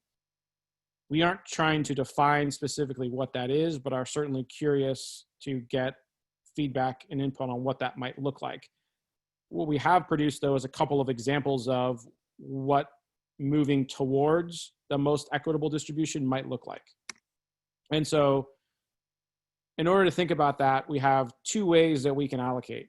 One is what we're calling allocation approach A, which is what we did in version 1, which is every region and every city in the region gets the same allocation. So we're using weight factors of population, jobs, etc. We're using the current distribution of cost burdening to understand what underproduction looks like in terms of areas of need. So that's allocation approach A. Allocation approach B would allow for different local allocations within a region. So you could think about allocating income differently. You could think about allocating unit types differently, but that in total, you would still sum to a control total of the same number of units by income bin for all of the cities. And so as an example of what that might look like, here you can see allocation approach A is moving towards a more equitable distribution through the equal distribution of underproduction of units. So for example, if today in the metro region, 8% of units are in the 0 to 30 bin, what this would do through the RENA is build 24% of those units in 0 to 30. Similarly, at 30 to 50, 16% of the units are in that bin regionally. It would be 24 units. 50 to 80, 29. So here's where we start to see that difference about what that looks like regionally. And of course, we have the problem of how do you think about 80 plus being in both of those bins? So this is one approach that would be using the same approach for all cities in the region. Another approach, which we're calling allocation approach B, is to say, let's change the distribution based on a local variable. And so we can talk about an example of what that local variable might be in a moment, but the idea is, let's say you had 2 hypothetical cities, city X, where it's less affordable than the region average, and city Y, where it's more affordable than the region average. And so what you might do is, using a variable, understand, okay, how do we get even more of a distribution that favors low-income units in city X, and in city Y, a more balanced distribution that acknowledges the fact that it already is more affordable than the rest of the region. one suggestion that we've looked at to do that is looking at the local wage distribution. So I think Dr. Lewis asked this question earlier in the presentation. How would you do that? So what this is saying is, if we look at the average wage of a resident, and this is per person, not per household, because the data doesn't allow for that, and we compare it to the average wage of an employee, you can see in many jurisdictions in the metro, residents earn more, and in some instances 50% more or 100% more even than what employees are earning. And at the other end of the spectrum, in say Portland, Wilsonville, Hillsborough, employees in those cities earn more than an average resident does. And so this is one way you could think about allocating disproportionately within a region. Another way is you could look at the unit distribution. And I think the challenge with the unit distribution is using the CHAS data, you don't have the same income bins, and the data is, you know, many years old at this point and unclear what the margins of error look like. So that's an example of what this allocation approach B would be, which is changing the distributions based on local variables. So with that, I think we want to start a conversation around understanding what would be a way to think about an equitable distribution of publicly supported housing, specifically what it means. And I guess going back to this chart here, it's this kind of, what does that far right-hand side of this continuum look like? And maybe I'll turn it over to Lorelei here to talk about kind of a working definition that we have in the RENA, and then I think Marisa and others have maybe raised their hands. Yeah, so the legislation does ask us to think about the concept of an equitable distribution of publicly supported housing. The way that we have been approaching that to date, pending this conversation and the ability to really dig in more deeply, is that we have operationalized the concept of equitable as tying it directly to the RENA itself. So for those local jurisdictions need to be planning to accommodate all of the households who need units that are affordable at each of the income brackets. So 0 to 30, 30 to 50, effectively that the distribution is considered equitable when a jurisdiction is planning to accommodate the need for all households at all income bins. That would be the farthest end of that spectrum, and that is what we are aiming to try to accomplish. So really what this means is that all new units needed to accommodate households under 80% of MFI have to be publicly supported. We know that the market is not likely to be producing those without some sort of public support. And we are operationalizing the concept of publicly supported as inclusive of affordable housing finance sources, LIHTC, et cetera, vouchers, incentives, and local funding sources, leaving that to the housing production strategy and the land use plan to figure out how to accommodate it and make it happen. But that we would be achieving the concept of an equitable distribution when all of the units under 80% of MFI were available to the people who needed them and the funding sources were available to support production. There's a huge set of questions in there around implementation that I know we need to talk about, and that's a big topic of the later part of the meeting. But just as a working definition of what we think we mean by the concept of an equitable distribution of publicly supported housing, we'd love to hear your feedback on that. The big pieces are, if you need a unit that's affordable, you get a unit. The city has to plan to accommodate that. And then to the extent that we're trying to count those up and figure out how many of them there are, we assume that there needs to be at least some form of public support in everything that is 80% of MFI or lower. And in some communities where the market is more expensive to accommodate, it might even be up to 100 or 120%. So I'll pause, there's lots of hands. Dr. Zapata, you were fastest on the draw. I watch Jeopardy a lot. There's a lot of focus on that little button. Okay, so did y'all think about whether publicly supported housing could also mean policies such as protecting naturally occurring affordable housing or anti-displacement policies? And if not, was that because of some wording in the legislation or just lack of clarity from the legislation? Oh, I think that absolutely is absolutely part of what a local government might choose to do to try to accommodate publicly supported need. What really, to be completely frank, what we were trying to do is avoid the policy conversation that needs to happen at the local levels around how you accommodate it, and use the RHNA to provide clarity around how much is needed. So the focus on the number of units, recognize, but then an explicit recognition that, you know, publicly supported, almost anything new that's going to be constructed at 80% and below, and maybe even 100 or 120% and below, is going to need some sort of public money in order to make it happen. Right. So you might just want to add policy in there, because one of the things that I always worry about is that, particularly when we see investment pressures that cause displacement, is that you lose naturally occurring affordable units, and then you put in publicly subsidized units through money, and then the units aren't the same kind, right? So you lose the single family home for a 400 square foot apartment. That's the extreme cases that we've seen in Portland. So I think that that's worth flagging. I'm very much struggling why we're not looking at this by race.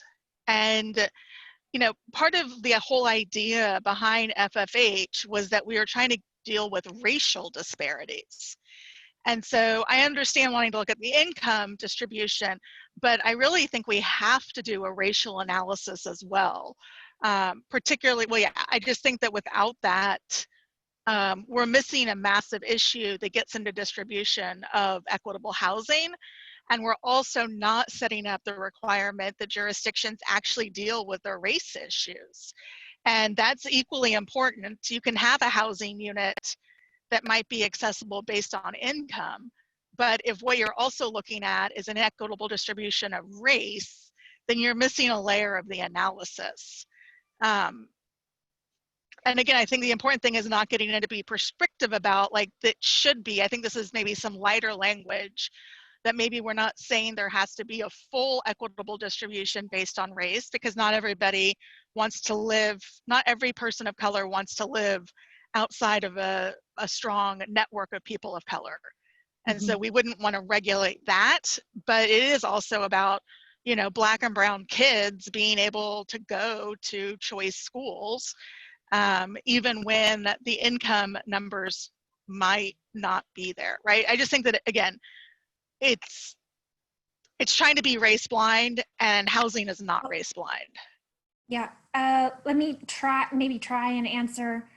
We will review the equity, what we're not calling an equity analysis, the review of the distribution of housing need across demographic categories. We will review what we are doing for that in the RHNA, which is done at the regional level. The reason that it's not done down to the city level is, again, because of the bill requiring us to complete the RHNA for every city in Oregon, so that data by race gets really fuzzy when you're looking at small cities. I'm not saying that to end the conversation, but rather to begin it.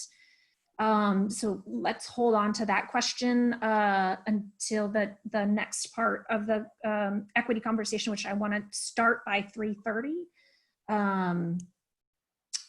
So I would say that you have to call this an income equity analysis, because this is not an equity analysis. This is an income equity analysis. If you aren't going to include race in an equity analysis, you're leaving out one of the biggest components. And we can get into the data fights, right? You can still do it for a set of areas. There's still a way to get at that. And I see Dr. Gebhardt is here, and he can probably talk more to that. But I think that simply, you know, it's disingenuous to call us an equity analysis if all we're doing is income. It's an income equity analysis. Hey, Kate, it might actually be helpful to jump ahead to that part of the conversation, because there's quite a bit more to how we're thinking about the concept of equity than just the income piece of it. And I know that you had a whole conversation teed up about just that specific question. I don't want to shortchange the rest of this discussion, but I also know that this is a really urgent topic, and I don't want it to get shortchanged or for it to feel like we're not addressing it. So Kate, and you have PowerPoints to sort of work us through that, right? Yeah, I just want to acknowledge Dr. Lewis's hand was up, so maybe we'll take that and then proceed with the rest of the presentation. I can wait on my question. I think it's fine to go forward with that. It's a more technical data question, so it veers us in a different track. So I'll just postpone that question. Okay, let me get back to sharing my screen. Okay.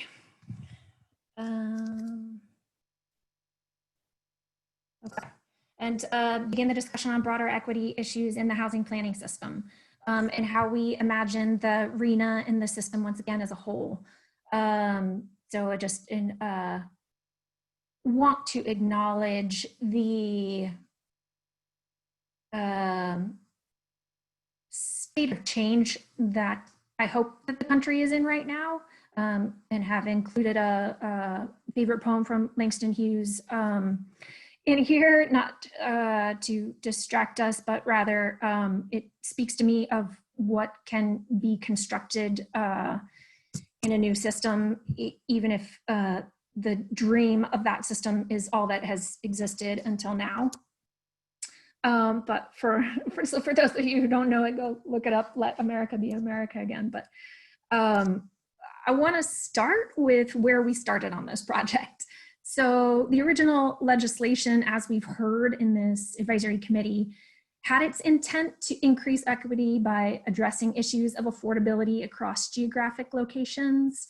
And when we received this task, we added to that, OHCS added to that we wanted to take an examination of how unmet housing need differs across varying demographics, based on whatever data source we would be using for the project.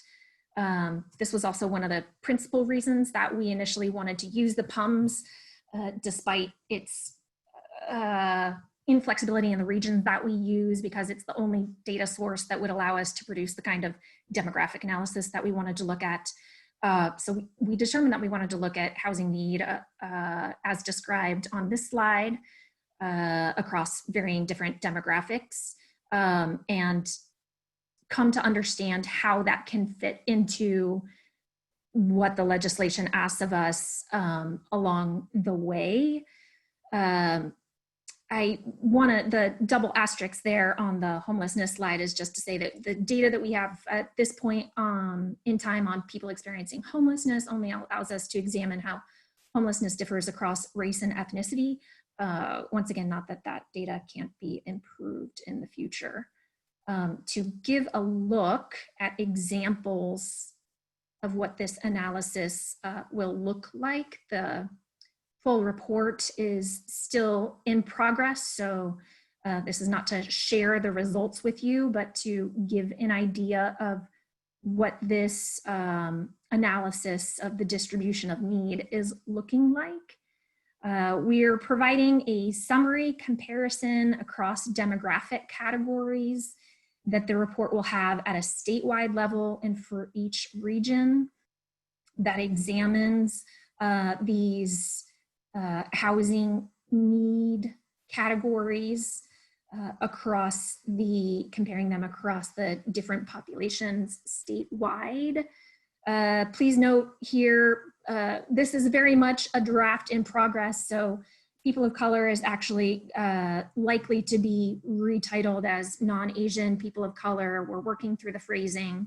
But what this is American Indian or Alaskan Native out of the census categories, Black or African American, Native Hawaiian or Pacific Islander, people of 2 or more races, and Hispanic or Latinx population. I'll go into a little bit of detail of why the Asian population was pulled out in a couple of slides. But it is hard to fit that all of those categories into the graphic, and since the Asian demographic is so diverse, it is after all one small label to categorize 60% of the world's population in 48 countries, including 2 of the world's most populous. But the Asian demographic tends to, in these measures, align more closely with the white non-Hispanic, despite until it is disaggregated. So that is pulled out of people of color. So the summary comparison across demographic categories is available at the statewide and regional level. We then go into a comparison within each demographic category. So an examination of people of color is what appears on the screen here. We would have the non-Asian, people of color, Asian demographic, and white. We would have examined across the different housing need categories of rent burden, household income distribution, housing type, and tenure. We'll have this at the statewide level and for each region. And then at the state, yeah, I think that's on the next slide here. So we would have a report for each race and ethnicity at the statewide level, where we would also have the different subpopulations within the Asian category of the census broken down at the statewide level. We're not able to get to the Asian subpopulation by region, only at statewide level, but PUMS does allow us to do this disaggregation of that Asian category where the CHAS doesn't. And we would have this for each race and ethnicity that is available at the regional level. We also have considered in our design of this process, just to call out the incorporation of equity into the RHNA. That's why we incorporated the estimate of housing need for populations experiencing homelessness, the household size adjustment that Mike told you about earlier, and a little more specification on that. Larger household sizes, of course, need not only a unit, but they need a unit with sufficient bedrooms. And we have included an adjustment to household MFI based on household size and to unit affordability based on unit size, according to using HUD's methodology for accounting this. Other than this, planners can only, I would say, to my knowledge, have as much influence on the, they can only have so much influence on what the market will produce. So one question to this advisory committee would be, what is needed to induce developers to develop more bedroom units, and to what extent do planners have any control over that? And then to get back to the point that Lorelei was talking about, our focus has also been on getting that question of an equitable distribution of all affordable housing within a region right, which is why we're not projecting past local trends in income distribution, and why we're looking to account for historic underproduction, as well as looking at how that underproduction differs by income bracket and incorporating that into the methodology. I will apologize, I'm not on the screen where I'm seeing questions. So Lorelei or Megan, I'll have you interrupt me if I should stop for questions. Additionally, there are data limitations which lead us to make recommendations to in our final report, which include recommendations for better data to be able to account for tribal housing needs. The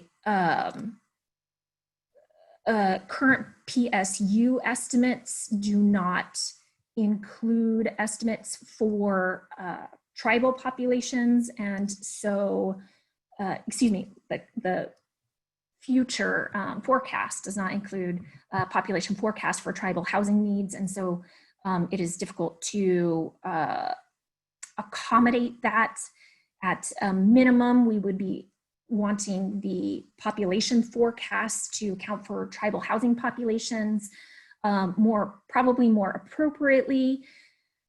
We would recommend to the legislature to pursue a tribal housing needs analysis similar to what is being done in Washington through Big Water Consulting.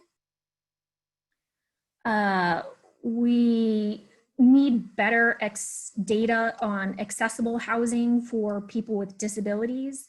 So the ACS provides limited data on populations with disabilities, but it's not a great source for determining county level need for accessible units or even statewide need.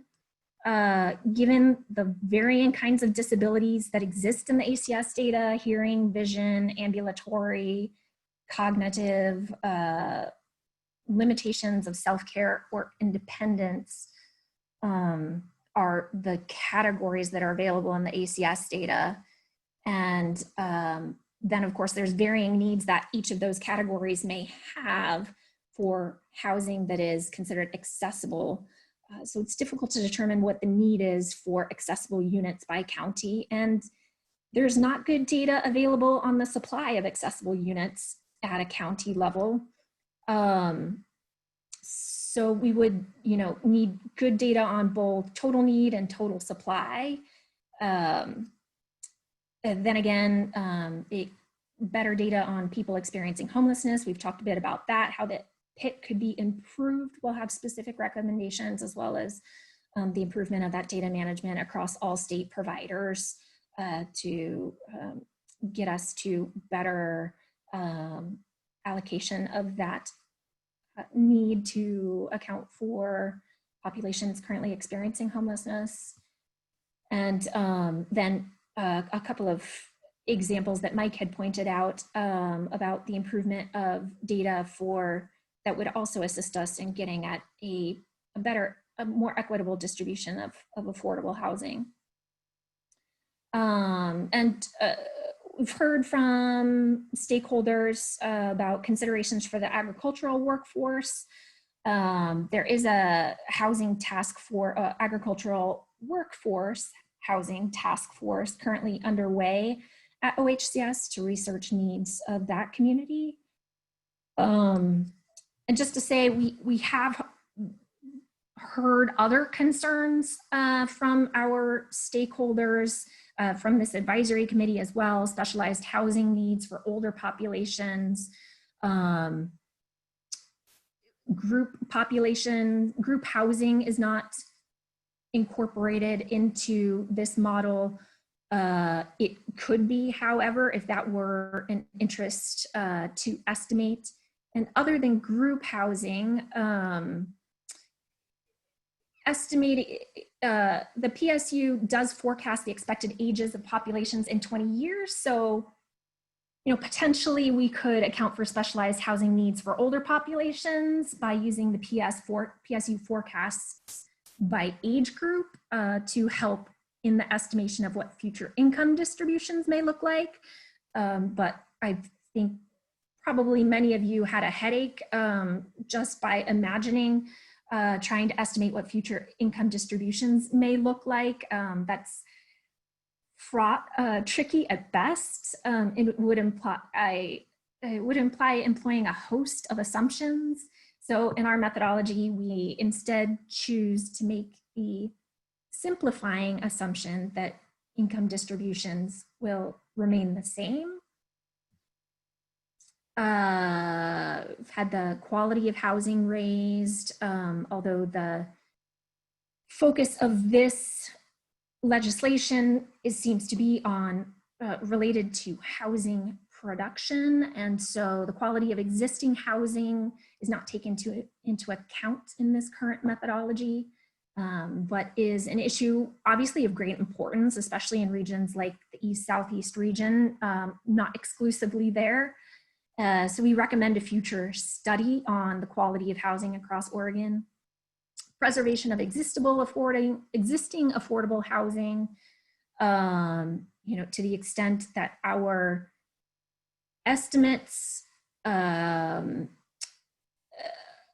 account for current housing stock in this model.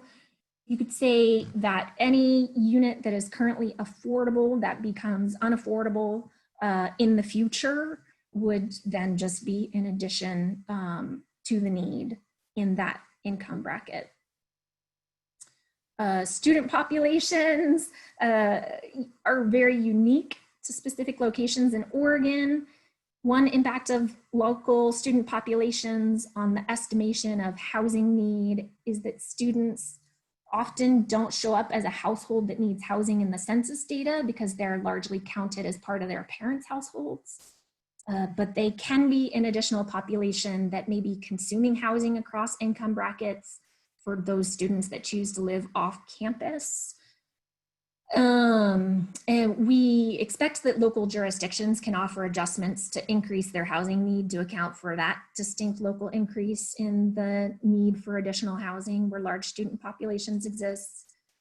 And then as we think about people of color, on average, they would have larger household sizes, lower median incomes, be a younger demographic, and be growing at a faster rate than the white non-Hispanic population.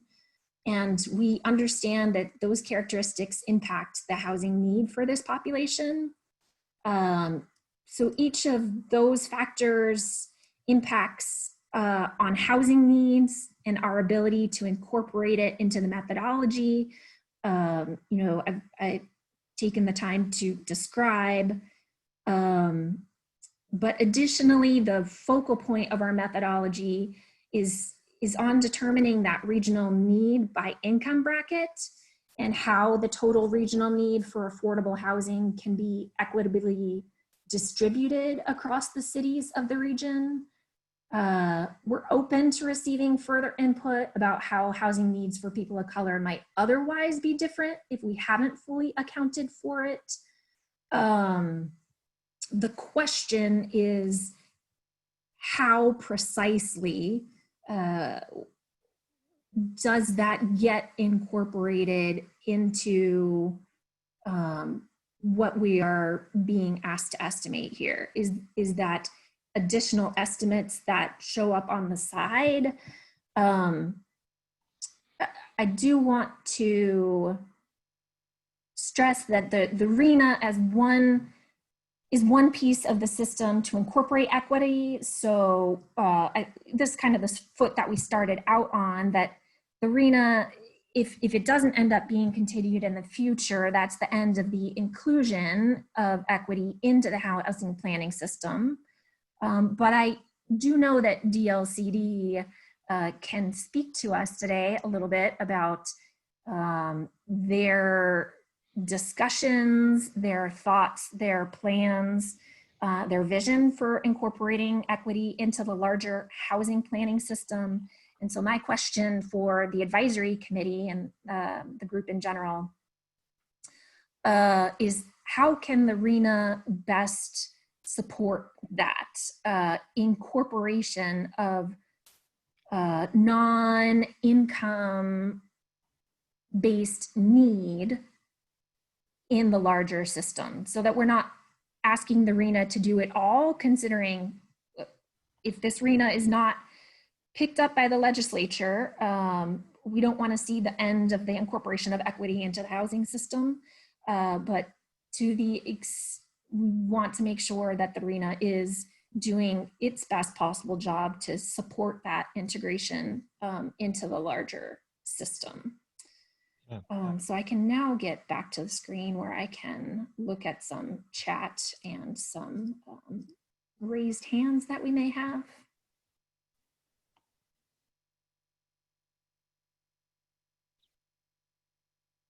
Or I can ask DLCD to speak about their vision of incorporating equity into the larger housing planning system and sort of where that is at, because I don't think that I see hands. Yeah. Hi, Kate. This is Andres. I would like to hear that those pieces, but I'm also curious if Sean can talk about how the proposed RHNA is impacting those choices, or how the imposed RHNA then might be suggesting some strategies. So if you can talk about it, thank you. Yeah, absolutely. Thanks. And thanks for raising that too. It's one of those situations that we have to balance carefully, because we have to, one, we want to build a RHNA that can help hopefully better inform incorporating equity into our existing housing planning framework, but we also have to plan as if it's not going to exist, because it might not. And so I'm going to transition a little bit into talking to more of the kind of existential problem, or not problem, but issue that we're facing in addressing House Bill 2003. I'm going to be speaking hopefully to the process that we've been undergoing with our Rulemaking Advisory Committee and Housing Production Strategy Technical Advisory Committee, who consist of just some brilliant minds in terms of thinking about equity in the context of this new bill that we have, House Bill 2003, and thinking about this in the context of the existing statewide housing planning framework, which has fundamentally not meaningfully incorporated equity into housing planning, especially racial equity. And so in conversations that we've had on our RAC and housing production strategy TAC, our focus has been shifting a lot, especially for housing production strategies, to make more explicit incorporating concepts that get at equitable outcomes, so they better align with, say, existing requirements for fair housing and affirmatively furthering fair housing. They get at issues of explicit dealing with racial equity and patterns of past segregation, dealing with locational factors and how that affects access to opportunities, things like that. And we're still workshopping that. That's still something that is very much in development, but it's a direction that the department's moving, because it's something that just has never been comprehensively addressed in requirements to local jurisdictions, even though the charge of Goal 10 really compels us to do that work and compels local jurisdictions to plan and account for these past patterns of historic inequity. Now, where the RHNA really provides us a really good opportunity. I mean, think through, just in talking through just the past few hours, how many problems of methodology, of data collection, of data limitations that we've just gone through with all of the expertise that we have in the room.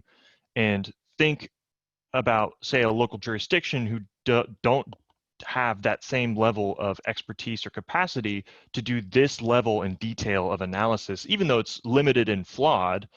We have to ask them these questions of addressing equity explicitly, but they also need access to that information to even know what the problem is. And so far, right now, what we have to plan to do is to plan without a RHNA, and put that burden on local jurisdictions. But that also means that there's a lot of room to not address or even identify the problem in a way that's comprehensive.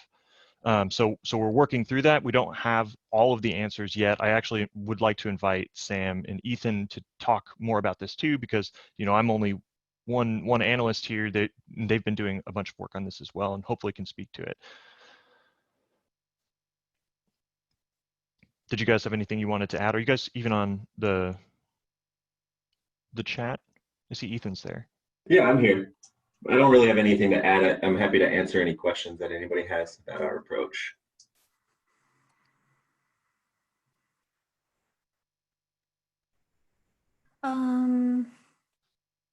So I wonder if we might not circle back around to the question. Taylor has a hand up. Go ahead, Taylor. If you wanted to circle back to another question, we can do that first. That's okay. I'll make a note, and if we don't get there, then I'll call it out. Go ahead, Taylor. Okay. I'm not sure if this is the right segue, because I've been sort of marinating on my thoughts about the connection between the equitable distribution of publicly supported housing analysis, the income analysis that I hope can also be done as a racial analysis as well, and then also the role of the RHNA in that. So as a tiny bit of context and background, I just wanted to acknowledge that I think the inclusion of the equitable distribution of publicly supported housing in the legislation that I worked on behalf of the speaker, I think was a failed attempt to create a proxy for race and to use the RHNA as a tool to be able to allocate housing need to jurisdictions that have been historically exclusionary, to create some kind of public accountability, to increase housing options that are more affordable to communities that have been historically oppressed historically and currently, and locked out of housing choice, which are predominantly Black, Indigenous, and people of color. And so I just wanted to put that out there. And so that's where I think the racial equity analysis is so important in addition to the income analysis. And if that's the wrong tool, equitable distribution, publicly supported housing, I would love to hear thoughts from the group about like, what is the right question that the RHNA, to your point, how could the RHNA best support our housing planning system adequately addressing histories of exclusion to create greater housing choice in communities that have high amenities and have historically been exclusionary. So I just want to acknowledge that it could have been a failed question to the public to help inform how our land use planning system addresses that past and creates more housing choice in the future. But just wanted to provide that context and then urge and support adding a racial equity analysis to your income analysis for the RHNA. Thank you, Taylor.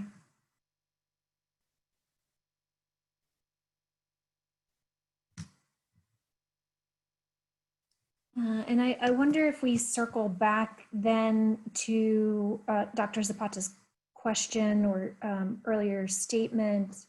The question I have is, what level of analysis is going to be useful, a useful addition in this RHNA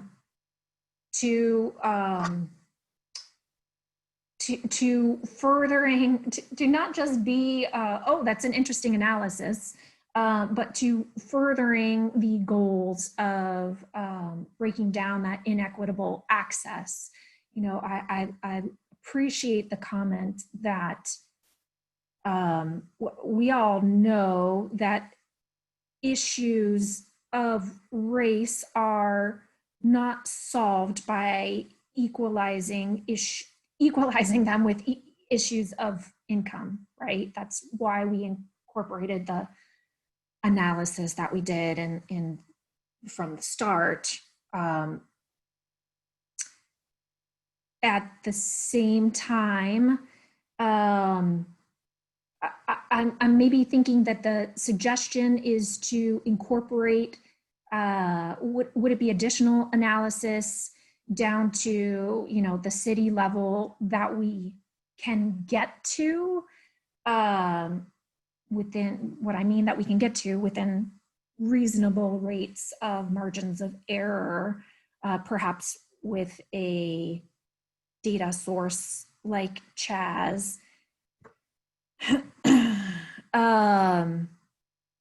about how, what is the analysis that would be useful to local planners while also not telling people where they should be living.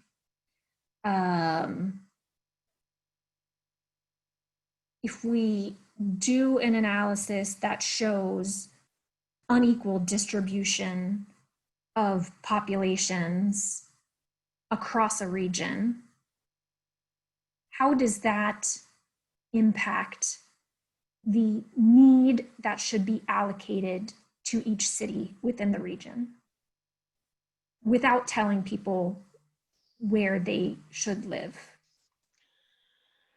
I mean, from my perspective, I'm not sure it's as much as changing what the allocation need might be in terms of a unit count. I think what it's getting at is telling then the planners and community developers that you also have to then take this a level further. It's the overlay of the two that I think becomes pretty powerful, right? It's saying that, like, based on income distribution, if we wanted to have fair, regional fair share housing, this is what it would look like. If we also took a race layer, what does this tell us? If all things are equal based on race, then we should see a similar, we know that based on, like, if you did like a race analysis and an income analysis, we would expect to see the same types of shortages in the same places. And so, you know, you might be learning something just about people's preferences, but you also might be looking at the fact that, you know, people who are wealthy and people of color aren't living in Lake Oswego, right? And so is that then an access issue, right? But we don't even know that. Someone has to do the base analysis to basically be able to answer how closely linked are race and income issues in a particular area.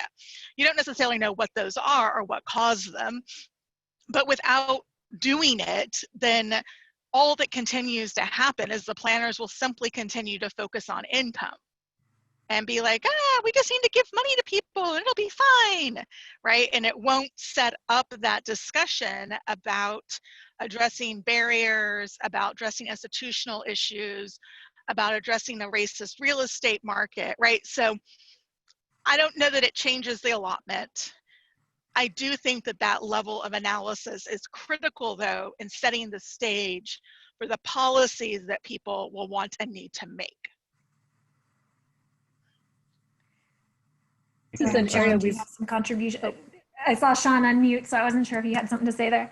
Well, and you know, to expand on that too, is there's now this framework that local jurisdictions are required to respond to that too. So it's very helpful to have that information. The framework being the housing production strategy. Yes, yeah, where they will explicitly have to grapple with questions of equity and racial equity. I see a hand from Dr. Lewis and then from Tyler. Just to go back to something that Dr. Zapata mentioned earlier that I think is really important to carry forward is the notion of doing this for the regions for which we have data and acknowledging that we can't do it for the whole state because of the data quality issues. We had to deal with this issue when we were working on House Bill 4079 with CHAZ data. We wanted the data, we couldn't do it because the margins of error were so bad. I think in Portland and the metro region, it's maybe feasible, but outside of that, it's going to be really challenging. And that's really problematic in a lot of places because you do have percentages of people of color that are very high, like somewhere like Woodburn. But I think if we're thinking about doing this at a regional level and thinking about the regional allocation, I can't see how this could be feasible in any region outside of Portland. But I defer a little bit, I think mostly to Mike to sort of clarify the margins of error there. But I think that's a useful framework for going forward. Use the good data where we have it, acknowledge that we want to do this in other places, but the data just isn't good enough for us to understand it. And so that's where I think it's interesting to look there. I do agree that the analysis will be interesting to see how it gets used. I'm a little bit unclear about. And I'll just cycle in the question I was going to say earlier because I think it's somewhat related, where we think about examining what the existing distribution, existing conditions are. I think that's really interesting and useful. But one thing that I was curious about in the slides that Lorelei was presenting at the end before we transition to this set of slides was on the notion of publicly supported housing, whether ECHO looked at where the current subsidized units and vouchers are as a way to interpret that, whether that's something that's going to play in or whether we're just looking at income categories here. Because I think that's also interesting to think about where we're spending money on publicly supported housing now in different communities as we think about the future distribution. So those are my thoughts on those two issues. I'll stop there.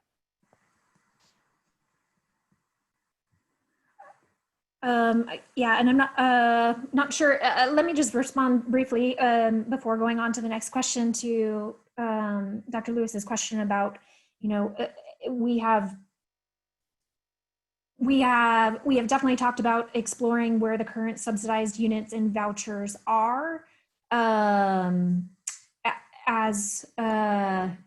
so that is not off the books, I would say.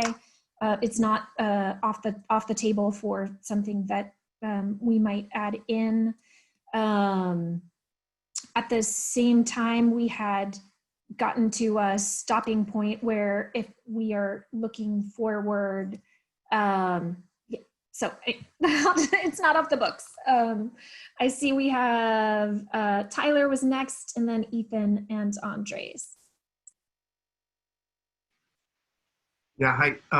So more of just a comment than a question is, you know, for me, when we get down to this sort of equity analysis in the context of the RHNA and the relationship to the housing production strategy, you know, without knowing what the enforcement mechanisms associated with the housing production strategy will be, I think there's this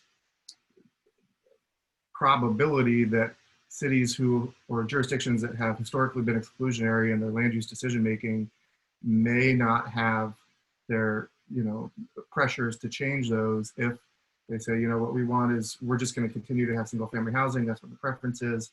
We'll find capacity. But the reality is that there's going to be a fiscal impact of closing the gap between market rate development feasibility for single family and different income level, you know, lower income levels in that 0 to 30 and 30 to 50. And that without any enforcement mechanisms in the housing production strategy, we may get to a point of, so what? And we're going to be back here in a few years. And so I think there's a circular nature of the analysis versus the political and policy realities at the jurisdictional level that I also want to acknowledge as part of this conversation. Thank you, Tyler. Yeah, and we can speak specifically to that issue of enforcement. Actually, I think Ethan would be well equipped to speak to that, and he has his hand raised. Perfect timing, Sean. Yeah, so part of House Bill 2003 is that enforcement piece. It gives authority to our commission and our department to review a housing production strategy to ensure that a city is actually responding to that need. And so, you know, the hope is that we can enforce those or review those with a careful hand to ensure that, like you say, we're not coming back here in 5 or 10 years to say, well, that didn't work, let's try something different. But to the question about, and Dr. Zapata did a very good job of explaining how at least DLCD is envisioning that RHNA and the housing production strategy working together within the context of local housing needs analysis. But really, it boils down to a housing production strategy needs to respond to some sort of need. And we know that the local housing needs analysis leaves something to be desired.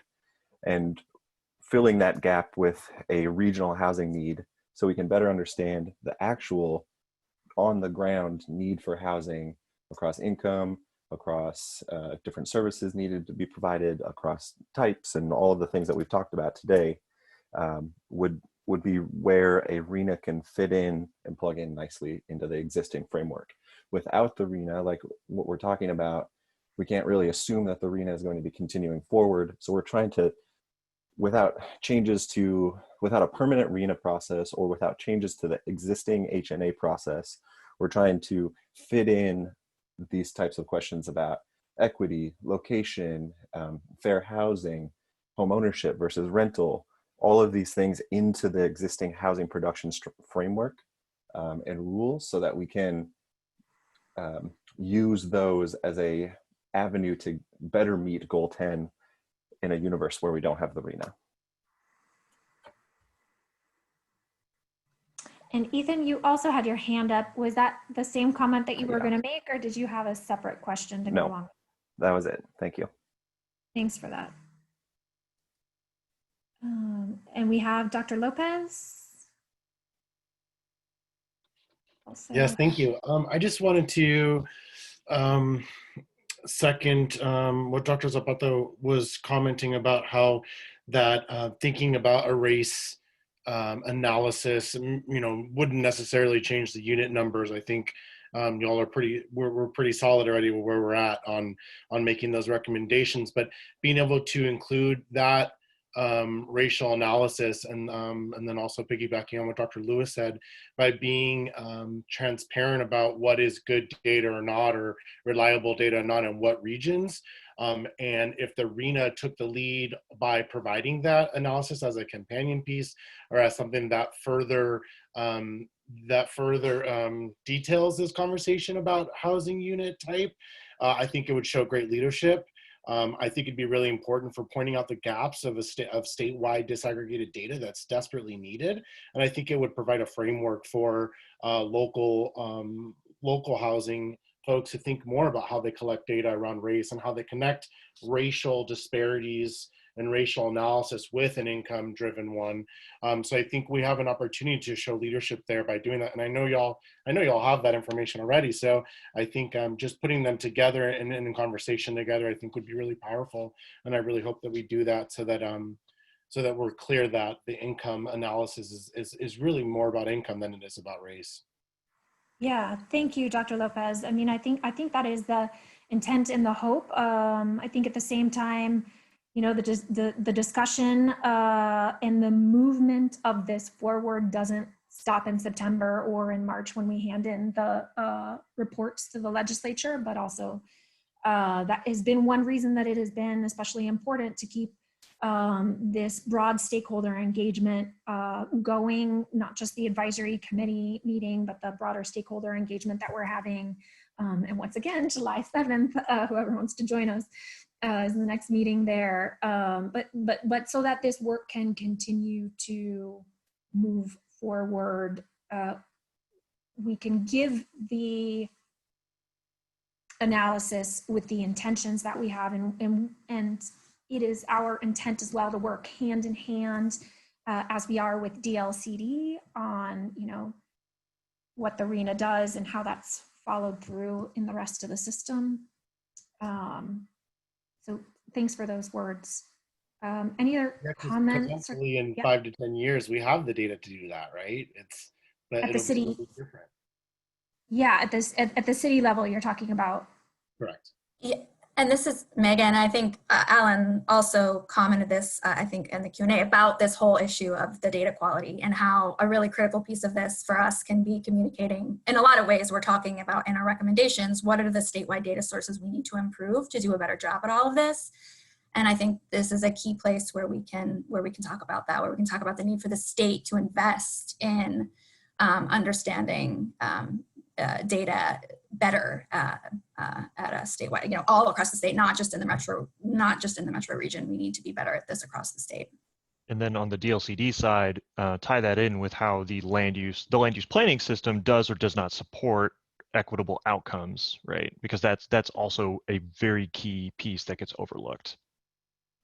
On that note, talking about the publicly subsidized housing side of things, is part of this report, Megan, going to be an inclusion of, because I know for Ojai, you all could calculate easily the share of a city's total housing stock that's publicly subsidized compared to what's needed in the region.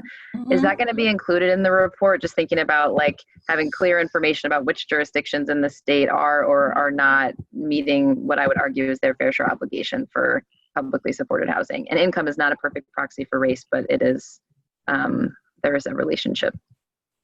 Sure. Yeah, I think so. I think ECO, we still have to have that discussion on where we've had this discussion back and forth a few times, and I think we need to figure out where we're landing on what of Ojai we're including, how we're including also like vouchers that are available, and you know, kind of other resources, and how we kind of look at that at a regional and local level. But thank you for that comment. We'll continue to think about that. As far as the, so it is sounding, what are the thoughts on the kind of analysis that is being provided as a start for the RENA? I'm not hearing any objections to that. So just want to make sure that if there were additions that we could think about, we would talk about that. And Dr. Lewis. So, sorry, getting video on. As we think about what the racial analysis might look like and the sort of companion piece, I guess one question I have is whether we're thinking about, it sounds like we're thinking about income and race and the intersection of those two things within different cities and different counties. So I guess my question is whether we're sort of going in that direction, looking at the income groups by race, or whether it's sort of overall distribution. I think it's the first, but I guess I feel like it would be useful to have a conversation about what the agreement is around what that looks like. Yeah. I think I'd like to hear from ECHO what they think is possible given what they've seen in the data so far.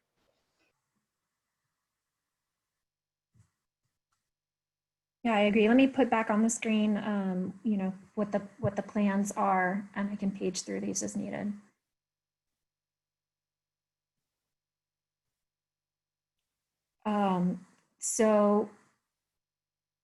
So we have an examination of household income distribution across various demographics right now at the statewide, the regional level. For not just people of color, but for those with limited English proficiency, people 65 years and older, people with a disability, and then a comparison to the statewide average. What additions to this would be useful in the RENA?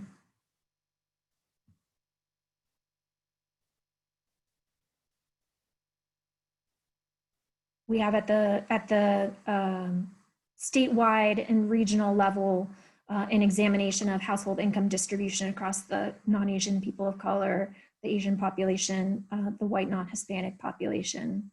I mean, my sense is that it's going to have to go to the city level to really answer that question around whether there's an inequitable distribution now. And again, I think that's only really data-wise feasible in Portland, or you report it and you acknowledge that it's bad data. But I think this is really useful from a state and regional perspective. But to get at the inequity and distribution within a region, I think you have to go down to a city level. Yeah, that was my thinking.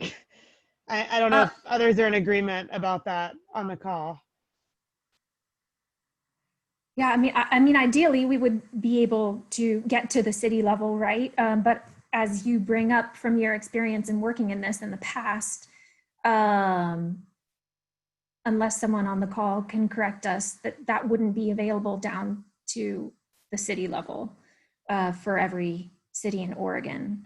So, you know, do we do that for the cities to which it is available and just see how far that gets us, even if that leads us only with big cities? Yeah, I mean, I think it's worth seeing what it tells us, right? Like, where can we actually do it and where can't we? I mean, I don't know the size we can get down to, but I've certainly looked at race data outside of Portland. I mean, I know that in terms of future casting, you can't do that because of stuff. There's also, I mean, I don't know if you'd want to, I don't know if county data would be at all helpful in this, probably not. I'd have to think about it. Rebecca, I don't know if you have any ideas, but yeah, exactly what you're saying. I think you can look at race outside and you can look at race by city. And we did a bunch. I'm curious to hear from Lorelei and Mike around what they've looked at, but I've done a bunch of work to try to go down to like, what's the smallest city you should be looking at when you're looking at these things based on margins of error. And we ended up looking at counties before, but for this analysis, I don't think counties are really going to help us that much. I don't think that's really worth it. But I think, like, you know, possibly looking at the cities over 25,000 could be an option that kind of goes in line with other state guidance. I think there's still issues when you start to look at the intersection of race and income.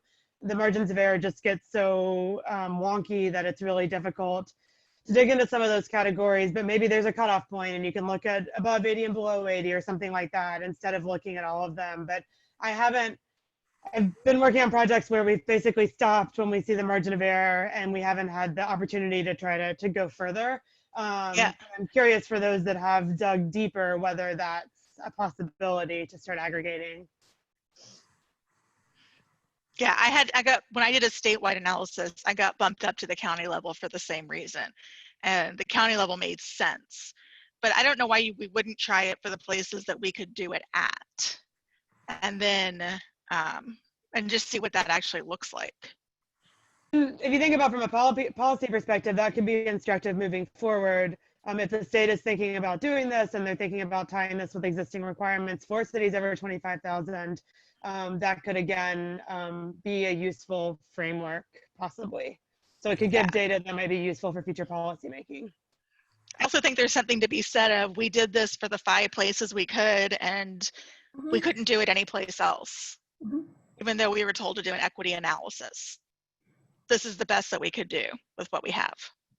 Yeah, and just to be clear, we weren't told to do an equity analysis, but that. I thought it was in there as equity, that Well, there was something about equity. Equitable distribution of publicly supported housing, which Taylor was sort of mentioning earlier, was sort of. Yeah, so that's an Yeah, equity analysis. It's a great learning opportunity to always say race when you mean race. Just always Oh, do it. this Always. is like endlessly like coming Yeah. up everywhere. Jesus. Just always do it. So it can be a little hard in legislation, but regrets. Looking back, there are regrets. Shannon Singleton is still listening. Side note, Shannon. And I think, yeah, these are exactly the conversations we have also started to have with DLCD around what can we provide at a city or county level, and let's start to get them, to get together what we can and figure out where the gaps are. And that helps us, again, understand where we need to focus our attention on investing in better information, both quantitative and qualitative. Mm-hmm.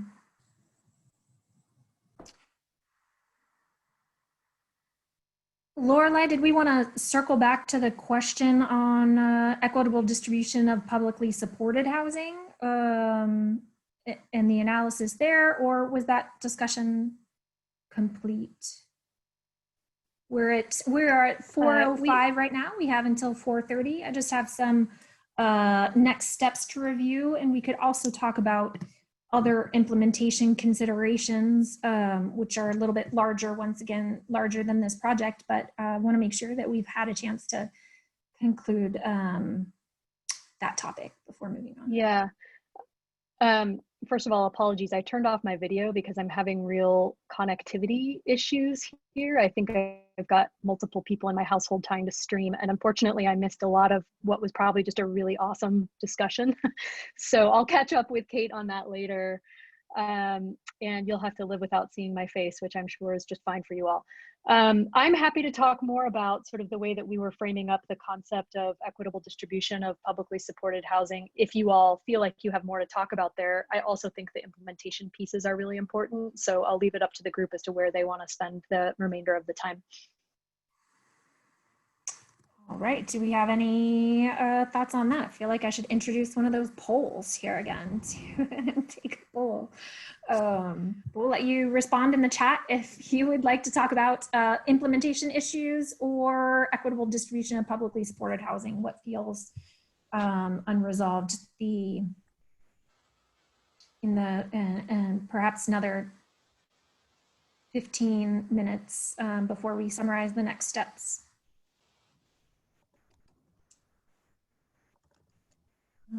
And Kate, if there are no comments, I would suggest we go on to the implementation. There are comments.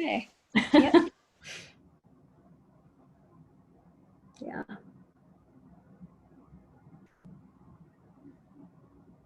Equitable distribution focusing on race. Okay, do we have other comments and questions? There.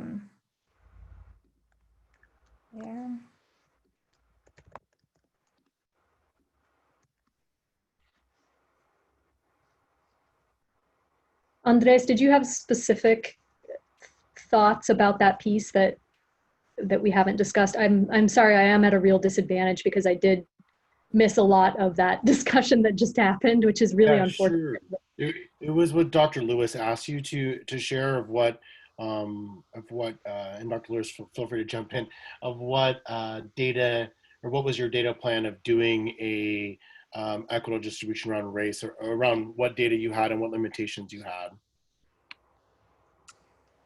Yeah.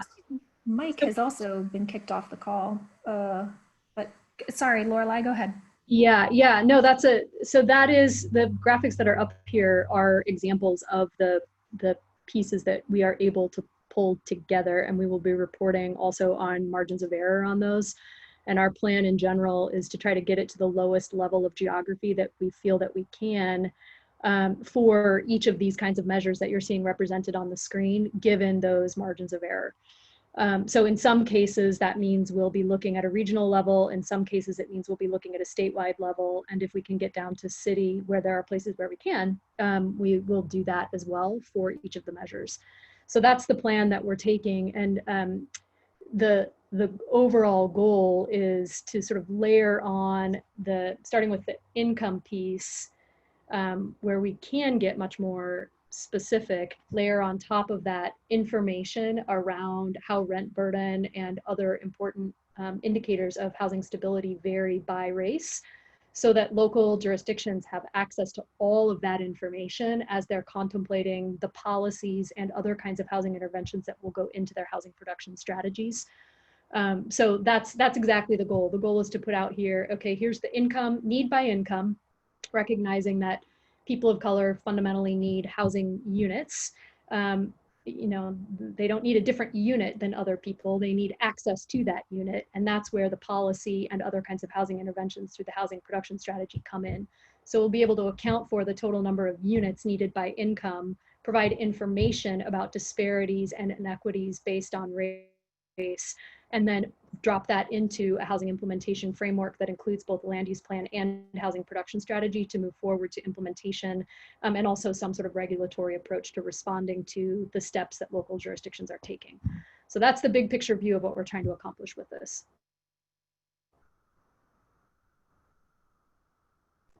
You have your video on, so I saw that thumbs up. Thanks.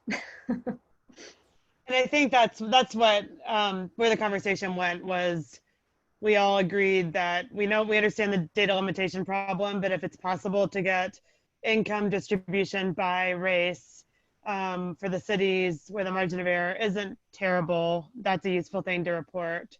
But we know that that's not going to be possible statewide.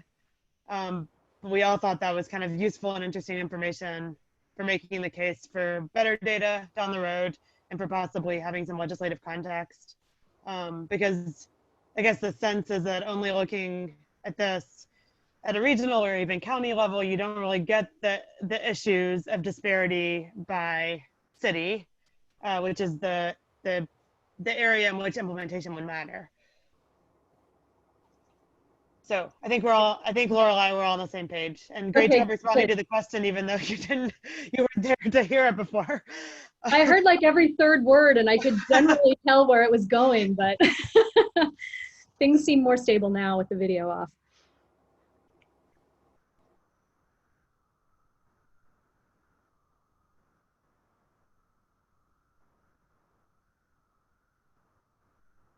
Kate, you're muted.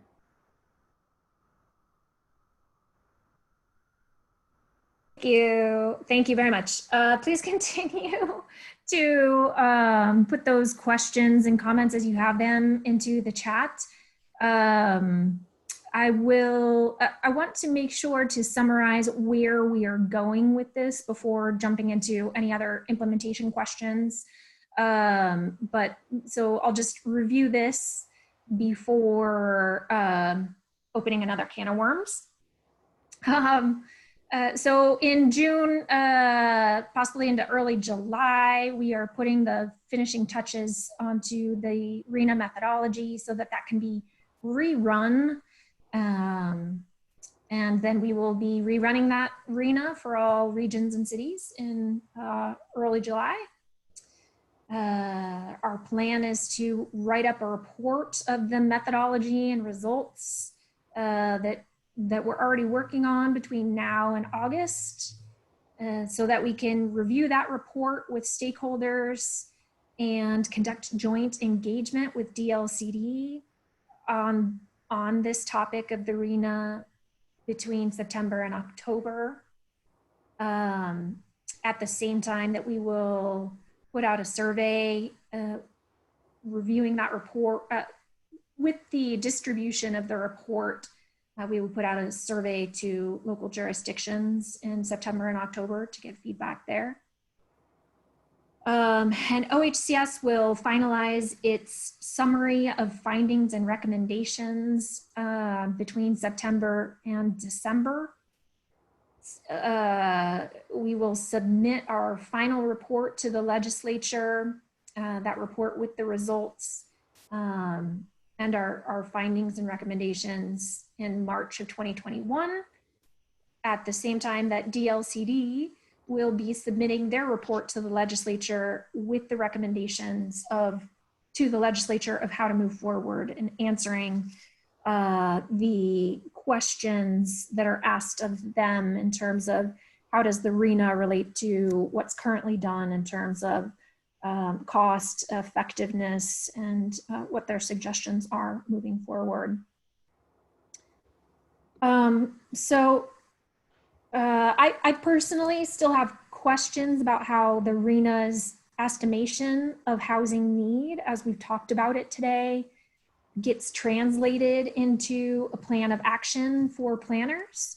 Going back to that example that I gave at the very beginning, the RENA can describe housing need of the population, and that shows up as housing need in the 0 to 30 bracket, income bracket. But housing production that is affordable to the 0 to 30 income bracket doesn't happen. New construction is not going to be affordable to the 0 to 30 income bracket.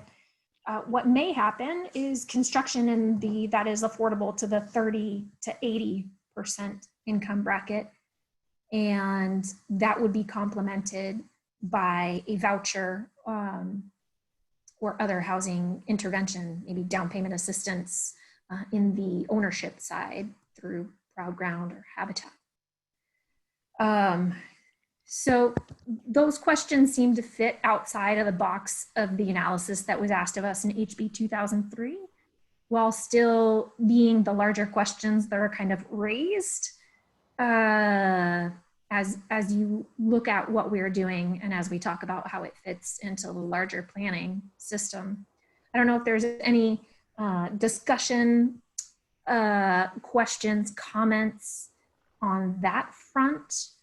Otherwise, we can adjourn for the day, and I can thank you all for your amazing participation and your contributions, and invite you to the larger stakeholder engagement that we'll hold July 7th.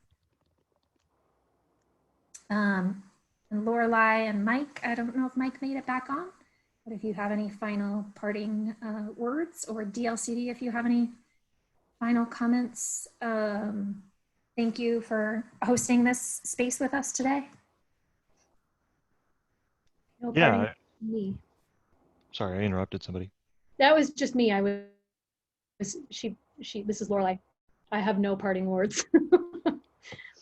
Go ahead, Sean. Yeah, I just want to thank all the people in this room who are bringing these issues of, equity straight to the forefront. I mean, this has influenced our thinking at DLCD with the housing production strategy. I am very excited, even with imperfect information, about building the case that we need to do this work, that this is long overdue. So I really personally appreciate that. So thank you. Thanks, Sean. All right. Thanks everyone for being a part of our advisory committee, and I'll give you 12 minutes back to your day. We look forward to, I will also say, it seems when we set up the rules of this advisory committee, or the framework around this advisory committee, we had set on 3 meetings. All of this has been an adventure and a surprise as to what the work is going to bring to us next. So it does feel sort of inconclusive to wrap up this advisory committee. I mean, you are helping us to formulate the final RENA that will be implemented, but that report will come out, and we don't, have not asked for a commitment of your time to gather everyone back together to review it. But I do look forward to having you at those stakeholder engagements that we will hold openly in September and October. And so that is why this is the last meeting of the advisory committee today. I hope that also makes sense. Okay. So thanks everyone. Have a great day. Thanks. Bye, everybody. Thank you all. Bye.